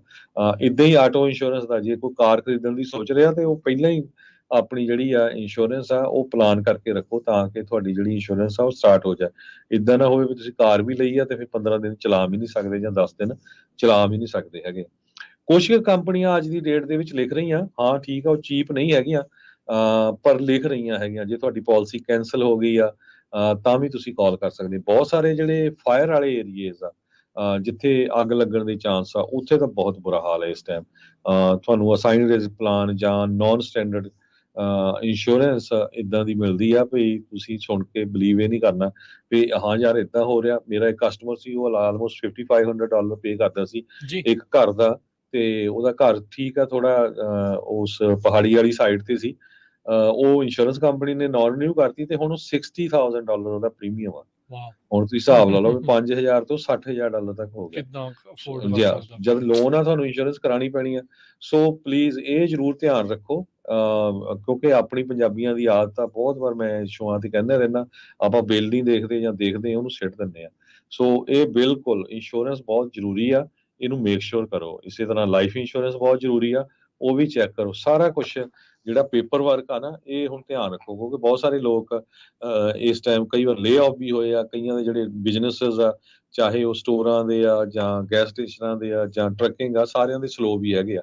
ਸੋ ਪੇਪਰ ਵਰਕ ਜੋ ਆ ਉਹ ਪੂਰਾ ਧਿਆਨ ਦੇ ਨਾਲ ਰੱਖੋ। ਤੇ ਜੇ ਕਿਸੇ ਨੇ ਅੱਜ ਦੀ ਡੇਟ ਦੇ ਵਿੱਚ ਵੀ ਹੋਮ ਇੰਸ਼ੋਰੈਂਸ ਦੇ ਬਾਰੇ ਜਾਂ ਤੁਹਾਡਾ ਜਿਹੜਾ ਗੈਸ ਸਟੇਸ਼ਨ ਦੀਆਂ ਆਲਮੋਸਟ 80% ਇੰਸ਼ੋਰੈਂਸ ਕੰਪਨੀਆਂ ਨੇ ਨਾਨ ਰਿਨਿਊ ਕਰ ਦਿੱਤੀਆਂ ਪਾਲਿਸੀਆਂ, ਹਨਾ। ਉਹ ਕਾਰਨ ਇਹੀ ਆ ਵੀ ਸਮੈਸ਼ ਐਂਡ ਗ੍ਰੈਬ ਕਰਕੇ ਵੀ ਲੋਕ ਚੋਰੀਆਂ ਰੋਬਰੀਆਂ ਇੰਨੀਆਂ ਹੁੰਦੀਆਂ ਹਨਾ, ਤੇ ਕ੍ਰਾਈਮ ਵੱਧ ਗਿਆ। ਇੰਸ਼ੋਰੈਂਸ ਕੰਪਨੀਆਂ ਵੀ ਕੀ ਕਰਨ, ਤੇ ਉਸ ਕਰਕੇ ਕੁਝ ਕੁ ਕੰਪਨੀਆਂ ਲਿਖ ਰਹੀਆਂ ਉਹਦੇ ਲਈ ਪਹਿਲੇ ਤੁਸੀਂ 30 ਦਿਨ ਜਾਂ 60 ਦਿਨ ਸ਼ੌਪ ਅਰਾਊਂਡ ਕਰਨਾ ਸ਼ੁਰੂ ਕਰ ਦਿਓ। ਤੇ ਉਹ ਤੁਸੀਂ ਸਾਡੇ ਆਫਿਸ ਵੀ ਕਾਲ ਕਰ ਸਕਦੇ ਹੋ 408-272-2500 ਤੇ 4082722500 ਤੇ। ਤੇ ਜਾਂਦੇ ਜਾਂਦੇ ਤੇ ਹਰਜੋਤ ਜੀ ਇੱਕ ਜਿਹੜਾ ਜ਼ਰੂਰ ਦੱਸ ਦਿਓ ਵੀ ਜਿੱਦਾਂ ਹੁਣ ਆਪਾਂ ਵਾਈਲਡ ਫਾਇਰਸ ਦਾ ਸੀਜ਼ਨ ਵੀ ਆ ਰਿਹਾ ਆ, ਉਹਦੇ ਨਾਲ ਸੰਬੰਧਿਤ ਜਿਹੜੇ ਘਰਾਂ ਦੀ ਆਲੇ ਦੁਆਲੇ ਕੋਈ ਐਕਸਟਰਾ ਕਵਰੇਜ ਉਹ ਵੀ ਚੀਜ਼ ਕੋਈ ਹੁੰਦੀ ਆ, ਉਹ ਕੋਈ ਕਰਵਾ ਸਕਦਾ ਏਦਾਂ ਦੀ ਚੀਜ਼, ਜਾਂ ਕੀ ਕਰਨਾ ਚਾਹੀਦਾ ਹੈ? ਨਹੀਂ, ਇਦਾਂ ਦੀ ਕੋਈ ਨਹੀਂ ਹੈ। ਅੱਜ ਦੀ ਡੇਟ ਤਾਂ ਇਹੀ ਹੈ ਵੀ ਜੇ ਤੁਹਾਡਾ ਵਾਈਲਡ ਫਾਇਰ ਵਾਲੇ ਏਰੀਏ 'ਚ ਘਰ ਹੈਗਾ, ਤੁਹਾਡੀ ਇੰਸ਼ੋਰੈਂਸ ਹੋਈ, ਉਹ ਬੜੇ ਲੱਕੀ ਆ। ਜੇ ਨਹੀਂ ਹੋਈ ਤਾਂ 100 ਫੁੱਟ 50 ਫੁੱਟ ਤੱਕ ਕਲੀਅਰੈਂਸ ਚਾਹੀਦੀ ਆ, ਟਰੀ ਨਹੀਂ ਟੱਚ ਹੋਣੇ ਚਾਹੀਦੇ। ਬਹੁਤ ਸਾਰੇ ਏਰੀਏਜ਼ ਮੈਂ ਦੇਖੇ ਆ ਜਿੱਥੇ ਫਾਇਰ ਵਾਲਾ ਏਰੀਆ ਆ, ਹੁਣ ਇੰਸ਼ੋਰੈਂਸ ਕੰਪਨੀਆਂ ਰਿਕੁਆਇਰ ਕਰਦੀਆਂ ਤੁਹਾਡੀ ਜਿਹੜੀ ਰੂਫ ਆ ਉਹ ਸਟੀਲ ਦੀ ਹੋਣੀ ਚਾਹੀਦੀ ਆ। ਉੱਥੇ ਜਿੱਦਾਂ 4-4 5-5 ਹਜ਼ਾਰ ਗੈਲਨ ਵਾਲੇ ਤੁਹਾਡੇ ਪਾਣੀ ਦੇ ਟੈਂਕ ਹੋਣੇ ਚਾਹੀਦੇ ਆ ਵੀ ਇਨ ਕੇਸ ਕਿਤੇ ਅੱਗ ਲੱਗ ਜਾਏ। ਮੈਂ ਇੱਧਰ ਜੋਸ਼ੀਮਿੱਟੀ ਵਾਲੀ ਸਾਈਡ ਏਰੀਏ 'ਚ ਦੇਖਿਆ ਬਹੁਤ ਸਾਰੀਆਂ ਲੋਕਾਂ ਨੇ ਇਦਾਂ ਕੀਤੀਆਂ ਹੈਗੀਆਂ, ਠੀਕ ਹੈ। ਕਿਉਂਕਿ ਕਈਆਂ ਦੇ ਘਰ ਪਹਾੜੀਆਂ ਤੇ ਆ ਜਾਂ ਥੋੜੇ ਹਟਵੇਂ ਆ ਜਾਂ ਖੇਤਾਂ ਦੇ ਵਿੱਚ ਹੈਗੇ ਆ। ਸੋ ਇਹ ਸਾਰਿਆਂ ਦਾ ਧਿਆਨ ਰੱਖੋ। ਤੇ ਜਾਂਦੇ ਜਾਂਦੇ ਜ਼ਰੂਰ ਜਿੰਨੇ ਵੀ ਸਾਡੇ ਸਰੋਤੇ ਸੁਣਦੇ ਆ, ਬਹੁਤ ਲੰਮੇ ਸਮੇਂ ਤੋਂ ਤੁਸੀਂ 13 ਸਾਲਾਂ ਤੋਂ ਪੰਜਾਬੀ ਰੇਡੀਓ USA ਨੂੰ ਸੁਣ ਰਹੇ ਹੋ। ਜੋ ਬੇ ਏਰੀਏ ਦੇ ਵਿੱਚ ਨਵਾਂ ਸਾਡਾ ਰੇਡੀਓ ਸਟੇਸ਼ਨ ਆ, ਜਨਵਰੀ ਤੋਂ ਸ਼ੁਰੂ ਹੋਇਆ 1170 AM। ਇਹਦੀ ਰੇਂਜ ਬਹੁਤ ਆ, ਇੱਧਰੋਂ ਜੁਬਾ ਸਿਟੀ ਤੋਂ ਲੈ ਕੇ ਸੈਕਰਾਮੈਂਟੋ ਤੋਂ ਮੋਡੈਸਟੋ, ਸਟਾਕਟਨ ਤੇ ਫ੍ਰਿਜ਼ਨੋ ਤੱਕ, ਤੇ ਇੱਧਰ ਮੋਨਰੇ ਕਾਉਂਟੀ 'ਚ ਵਾਟਸਨਵਿਲ, ਇਹ ਸਾਰੇ ਏਰੀਏ 'ਚ ਬੇ ਏਰੀਏ 'ਚ ਤੁਸੀਂ 1170 ਨੂੰ ਸੁਣ ਸਕਦੇ ਹੋ। ਸੋ ਕਦੇ ਵੀ ਤੁਸੀਂ ਬੇ ਏਰੀਏ ਦੇ ਵਿੱਚ ਜਾਂਦੇ ਆ, 1170 ਨੂੰ ਔਨ ਕਰ ਲਓ ਕਾਰਾਂ ਦੇ ਵਿੱਚ। ਤੇ ਘਰਾਂ ਦੇ ਵਿੱਚ ਤੁਸੀਂ ਰੇਡੀਓ ਸੈਟਸ ਲੈ ਸਕਦੇ ਆ। ਪੰਜਾਬੀ ਰੇਡੀਓ USA ਦੇ ਰੇਡੀਓ ਸੈਟਸ ਆਲਰੇਡੀ ਪਹੁੰਚ ਚੁੱਕੇ ਆ। ਸੋ ਜਿੰਨੇ ਵੀ ਤੁਹਾਡੇ ਰਿਸ਼ਤੇਦਾਰ ਆ, ਕਿਉਂਕਿ ਕਈ ਵਾਰ ਕੀ ਹੁੰਦੇ ਆ ਨਾ, ਸਾਡੇ ਸਰੋਤੇ ਕਾਲ ਕਰਦੇ ਵੀ ਅਸੀਂ ਤੁਹਾਡੀ ਕਿੱਦਾਂ ਹੈਲਪ ਕਰੀਏ। ਕਈ ਨਹੀਂ ਫਾਈਨੈਂਸ਼ੀਅਲੀ ਸਪੋਰਟ ਕਰਦੇ, ਕੋਈ ਡੋਨੇਸ਼ਨ ਨਹੀਂ ਦੇ ਸਕਦੇ ਜਾਂ ਕੋਈ ਪ੍ਰੋਗਰਾਮ ਨਹੀਂ ਸਪਾਂਸਰ ਕਰ ਸਕਦੇ। ਕਈ ਵਾਰ ਜਿੱਥੋਂ ਤੁਸੀਂ ਬਿਜ਼ਨਸ ਲੈਂਦੇ ਆ ਉਹਨਾਂ ਨਾਲ ਗੱਲਬਾਤ ਕਰੋ ਵੀ ਹਾਂ ਭਾਈ ਰੇਡੀਓ ਤੇ ਐਡਵਰਟਾਈਜ਼ ਕਰੋ। ਤੇ ਇੱਕ ਹੈਲਪ ਇਹ ਵੀ ਹੁੰਦੀ ਆ ਵੀ ਜਿੰਨੇ ਵੀ ਤੁਹਾਡੇ ਰਿਸ਼ਤੇਦਾਰ ਆ, ਦੋਸਤ ਮਿੱਤਰ, ਉਹਨਾਂ ਨੂੰ ਪੰਜਾਬੀ ਰੇਡੀਓ ਦੇ ਨਾਲ ਜੋੜੋ। ਬਹੁਤ ਵਾਰ ਘਰਾਂ 'ਚ ਇਕੱਲੇ ਬੰਦੇ ਬੈਠੇ ਹੁੰਦੇ ਆ, ਬਜ਼ੁਰਗ ਬੈਠੇ ਆ, ਕੰਮ ਤੇ ਆ, ਤੁਸੀਂ ਸਟੋਰਾਂ ਤੇ ਆ, ਟਰੱਕ ਦੇ ਉੱਤੇ ਆ, ਤੇ ਕਿਉਂਕਿ ਇੰਨੇ ਵਧੀਆ ਪ੍ਰੋਗਰਾਮ ਆਉਂਦੇ ਆ ਵੱਖ-ਵੱਖ ਤਰ੍ਹਾਂ ਦੇ, ਤੇ ਤੁਸੀਂ ਜਿਹੜੇ ਆ ਬੋਰ ਨਹੀਂ ਹੁੰਦੇ ਹੈਗੇ। ਤੁਹਾਡਾ ਜਿਹੜਾ ਦਿਲ ਲੱਗਾ ਰਹਿੰਦਾ ਹੈਗਾ। ਸਾਨੂੰ ਕਾਲਾਂ ਆਉਂਦੀਆਂ ਵੀ ਅਸੀਂ ਤਾਂ ਰੇਡੀਓ ਨੂੰ ਨਿਆਣਿਆਂ ਵਾਂਗ ਸਮਝਦੇ ਹੈਗੇ, ਜੇ ਕਿਤੇ ਰੇਡੀਓ ਮਾੜਾ ਜਿਹਾ ਵੀ ਚੁੱਪ ਹੋ ਜਾ ਸਾਨੂੰ ਲੱਗਦਾ ਵੀ ਪਤਾ ਨਹੀਂ ਸਾਡੇ ਘਰ ਦਾ ਜੀਅ ਬਿਮਾਰ ਹੋ ਗਿਆ। ਸੋ ਬੇ ਏਰੀਏ ਦੇ ਵਿੱਚ ਜਿੰਨੇ ਵੀ ਤੁਹਾਡੇ ਰਿਸ਼ਤੇਦਾਰ ਆ, ਦੋਸਤ ਆ, ਮਿੱਤਰ, ਸਾਰਿਆਂ ਨੂੰ ਕਾਲਾਂ ਕਰਕੇ ਕਹੋ। ਪਹਿਲਾਂ ਕੰਪਲੇਨ ਹੁੰਦੀ ਸੀ ਵੀ ਜੀ ਕਾਰਾਂ 'ਚ ਨਹੀਂ ਅਸੀਂ ਸੁਣ ਸਕਦੇ ਬੇ ਏਰੀਏ 'ਚ, ਕਿਉਂਕਿ ਚਿੱਪ ਵਾਲਾ ਰੇਡੀਓ ਸੀਗਾ। ਹੁਣ ਕਾਰਾਂ 'ਚ ਅਵੇਲੇਬਲ ਆ। ਸੋ ਹਰ ਇੱਕ ਨੂੰ ਕਾਲ ਕਰਕੇ ਦੱਸੋ ਵੀ ਭਾਈ ਪੰਜਾਬੀ ਰੇਡੀਓ ਨੂੰ ਸੁਣੋ, ਪੰਜਾਬੀ ਰੇਡੀਓ ਦੇ ਨਾਲ ਜੁੜੋ। ਤੇ ਪੰਜਾਬੀ ਰੇਡੀਓ ਦੀ ਜਿਹੜੀ ਟੀਮ ਆ ਉਹਦੇ 'ਚ ਕਾਫੀ ਵਾਧਾ ਹੋ ਰਿਹਾ, ਕਾਫੀ ਪਰਿਵਾਰ ਨਵੇਂ ਸਾਡੇ ਪਹੁੰਚੇ ਆ, ਤੇ ਹੁਣ ਆਉਣ ਵਾਲੇ ਸਮੇਂ 'ਚ ਅਸੀਂ ਨਵੇਂ ਪ੍ਰੋਗਰਾਮ ਵੀ ਲੈ ਕੇ ਆ ਰਹੇ ਆ। ਤੁਸੀਂ ਸਾਨੂੰ ਸੁਜੈਸ਼ਨ ਦਿਓ ਵੀ ਕਿੱਦਾਂ ਦੇ ਪ੍ਰੋਗਰਾਮ ਹੋਣੇ ਚਾਹੀਦੇ, ਕੋਈ ਕਿਸੇ ਪ੍ਰੋਗਰਾਮ ਦੇ ਵਿੱਚ ਚੇਂਜ ਹੋਣੀ ਆ, ਉਹ ਜ਼ਰੂਰ ਦੱਸਿਓ ਤਾਂ ਕਿ ਆਪਾਂ ਫਿਰ ਕਿਉਂਕਿ ਹਰ ਵਾਰੀ ਨਹੀਂ ਪ੍ਰੋਗਰਾਮ ਚੇਂਜ ਕਰ ਸਕਦੇ। ਕਾਫੀ ਲੰਮੇ ਸਮੇਂ ਬਾਅਦ ਹੁਣ ਆਪਾਂ ਪ੍ਰੋਗਰਾਮ ਚੇਂਜ ਕਰਨੇ ਆ, ਤੇ ਤੁਹਾਡੇ ਜਿਹੜੇ ਸੁਜੈਸ਼ਨ ਆ ਬੜੇ ਹੀ ਰਿਸਪੈਕਟਫੁਲੀ ਅਸੀਂ ਲਵਾਂਗੇ। ਲਾਗੂ ਹੋਊਗੇ ਜਾਂ ਨਹੀਂ ਉਹ ਕੋਸ਼ਿਸ਼ ਜ਼ਰੂਰ ਕਰਾਂਗੇ, ਪਰ ਜਿਹੜੇ ਸਾਡੇ ਸਰੋਤੇ ਆ ਉਹਨਾਂ ਦੇ ਜਿਹੜੇ ਸੁਜੈਸ਼ਨ ਆ ਉਹਨਾਂ ਦਾ ਆਲਵੇਜ਼ ਅਸੀਂ ਵੈਲਕਮ ਕਰਦੇ ਹਾਂ। ਜੀ, ਬਿਲਕੁਲ। ਸੋ ਨਵੀਆਂ ਆਵਾਜ਼ਾਂ, ਨਵੇਂ ਪ੍ਰੋਗਰਾਮ ਇਹ ਸਾਰਿਆਂ ਦੇ ਲਈ ਤੁਸੀਂ ਰੈਡੀ ਰਹੋ। ਕੁਛ ਹੀ ਦਿਨਾਂ ਦੇ ਵਿੱਚ ਸਾਰੇ ਫਾਈਨਲਾਈਜ਼ ਕਰਕੇ ਤੁਹਾਡੀ ਸੁਜੈਸ਼ਨਸ ਦੇ ਨਾਲ ਬਾਕੀ ਜਿਹੜਾ ਅਸੀਂ ਆਪ ਸੋਚ ਰਹੇ ਹਾਂ ਉਹ ਸਾਰੀਆਂ ਚੀਜ਼ਾਂ ਨੂੰ ਐਡ ਕਰਕੇ ਤੁਹਾਡੇ ਲਈ ਆਪਾਂ ਉਹ ਪੇਸ਼ ਕਰਾਂਗੇ। ਨਵੇਂ ਪ੍ਰੋਮੋਜ਼, ਨਵੀਆਂ ਆਵਾਜ਼ਾਂ, ਨਵੇਂ ਪ੍ਰੋਗਰਾਮ ਜਿਹੜੇ ਉਹ ਤੁਹਾਨੂੰ ਜਲਦ ਹੀ ਜਿਹੜੇ ਸੁਣਨ ਨੂੰ ਮਿਲਣਗੇ। ਤੇ ਹੁਣ ਆਪਾਂ ਲੈਂਦੇ ਹਾਂ ਜੀ ਇਜਾਜ਼ਤ। ਸਭ ਨੂੰ ਸਾਡੇ ਵੱਲੋਂ ਸਭ ਨੂੰ ਪਿਆਰ ਭਰੀ ਸਤਿ ਸ਼੍ਰੀ ਅਕਾਲ। ਸਤਿ ਸ੍ਰੀ ਅਕਾਲ। ਸੁਣਦੇ ਰਹੋ, ਦੇਖਦੇ ਰਹੋ ਪੰਜਾਬੀ ਰੇਡੀਓ US।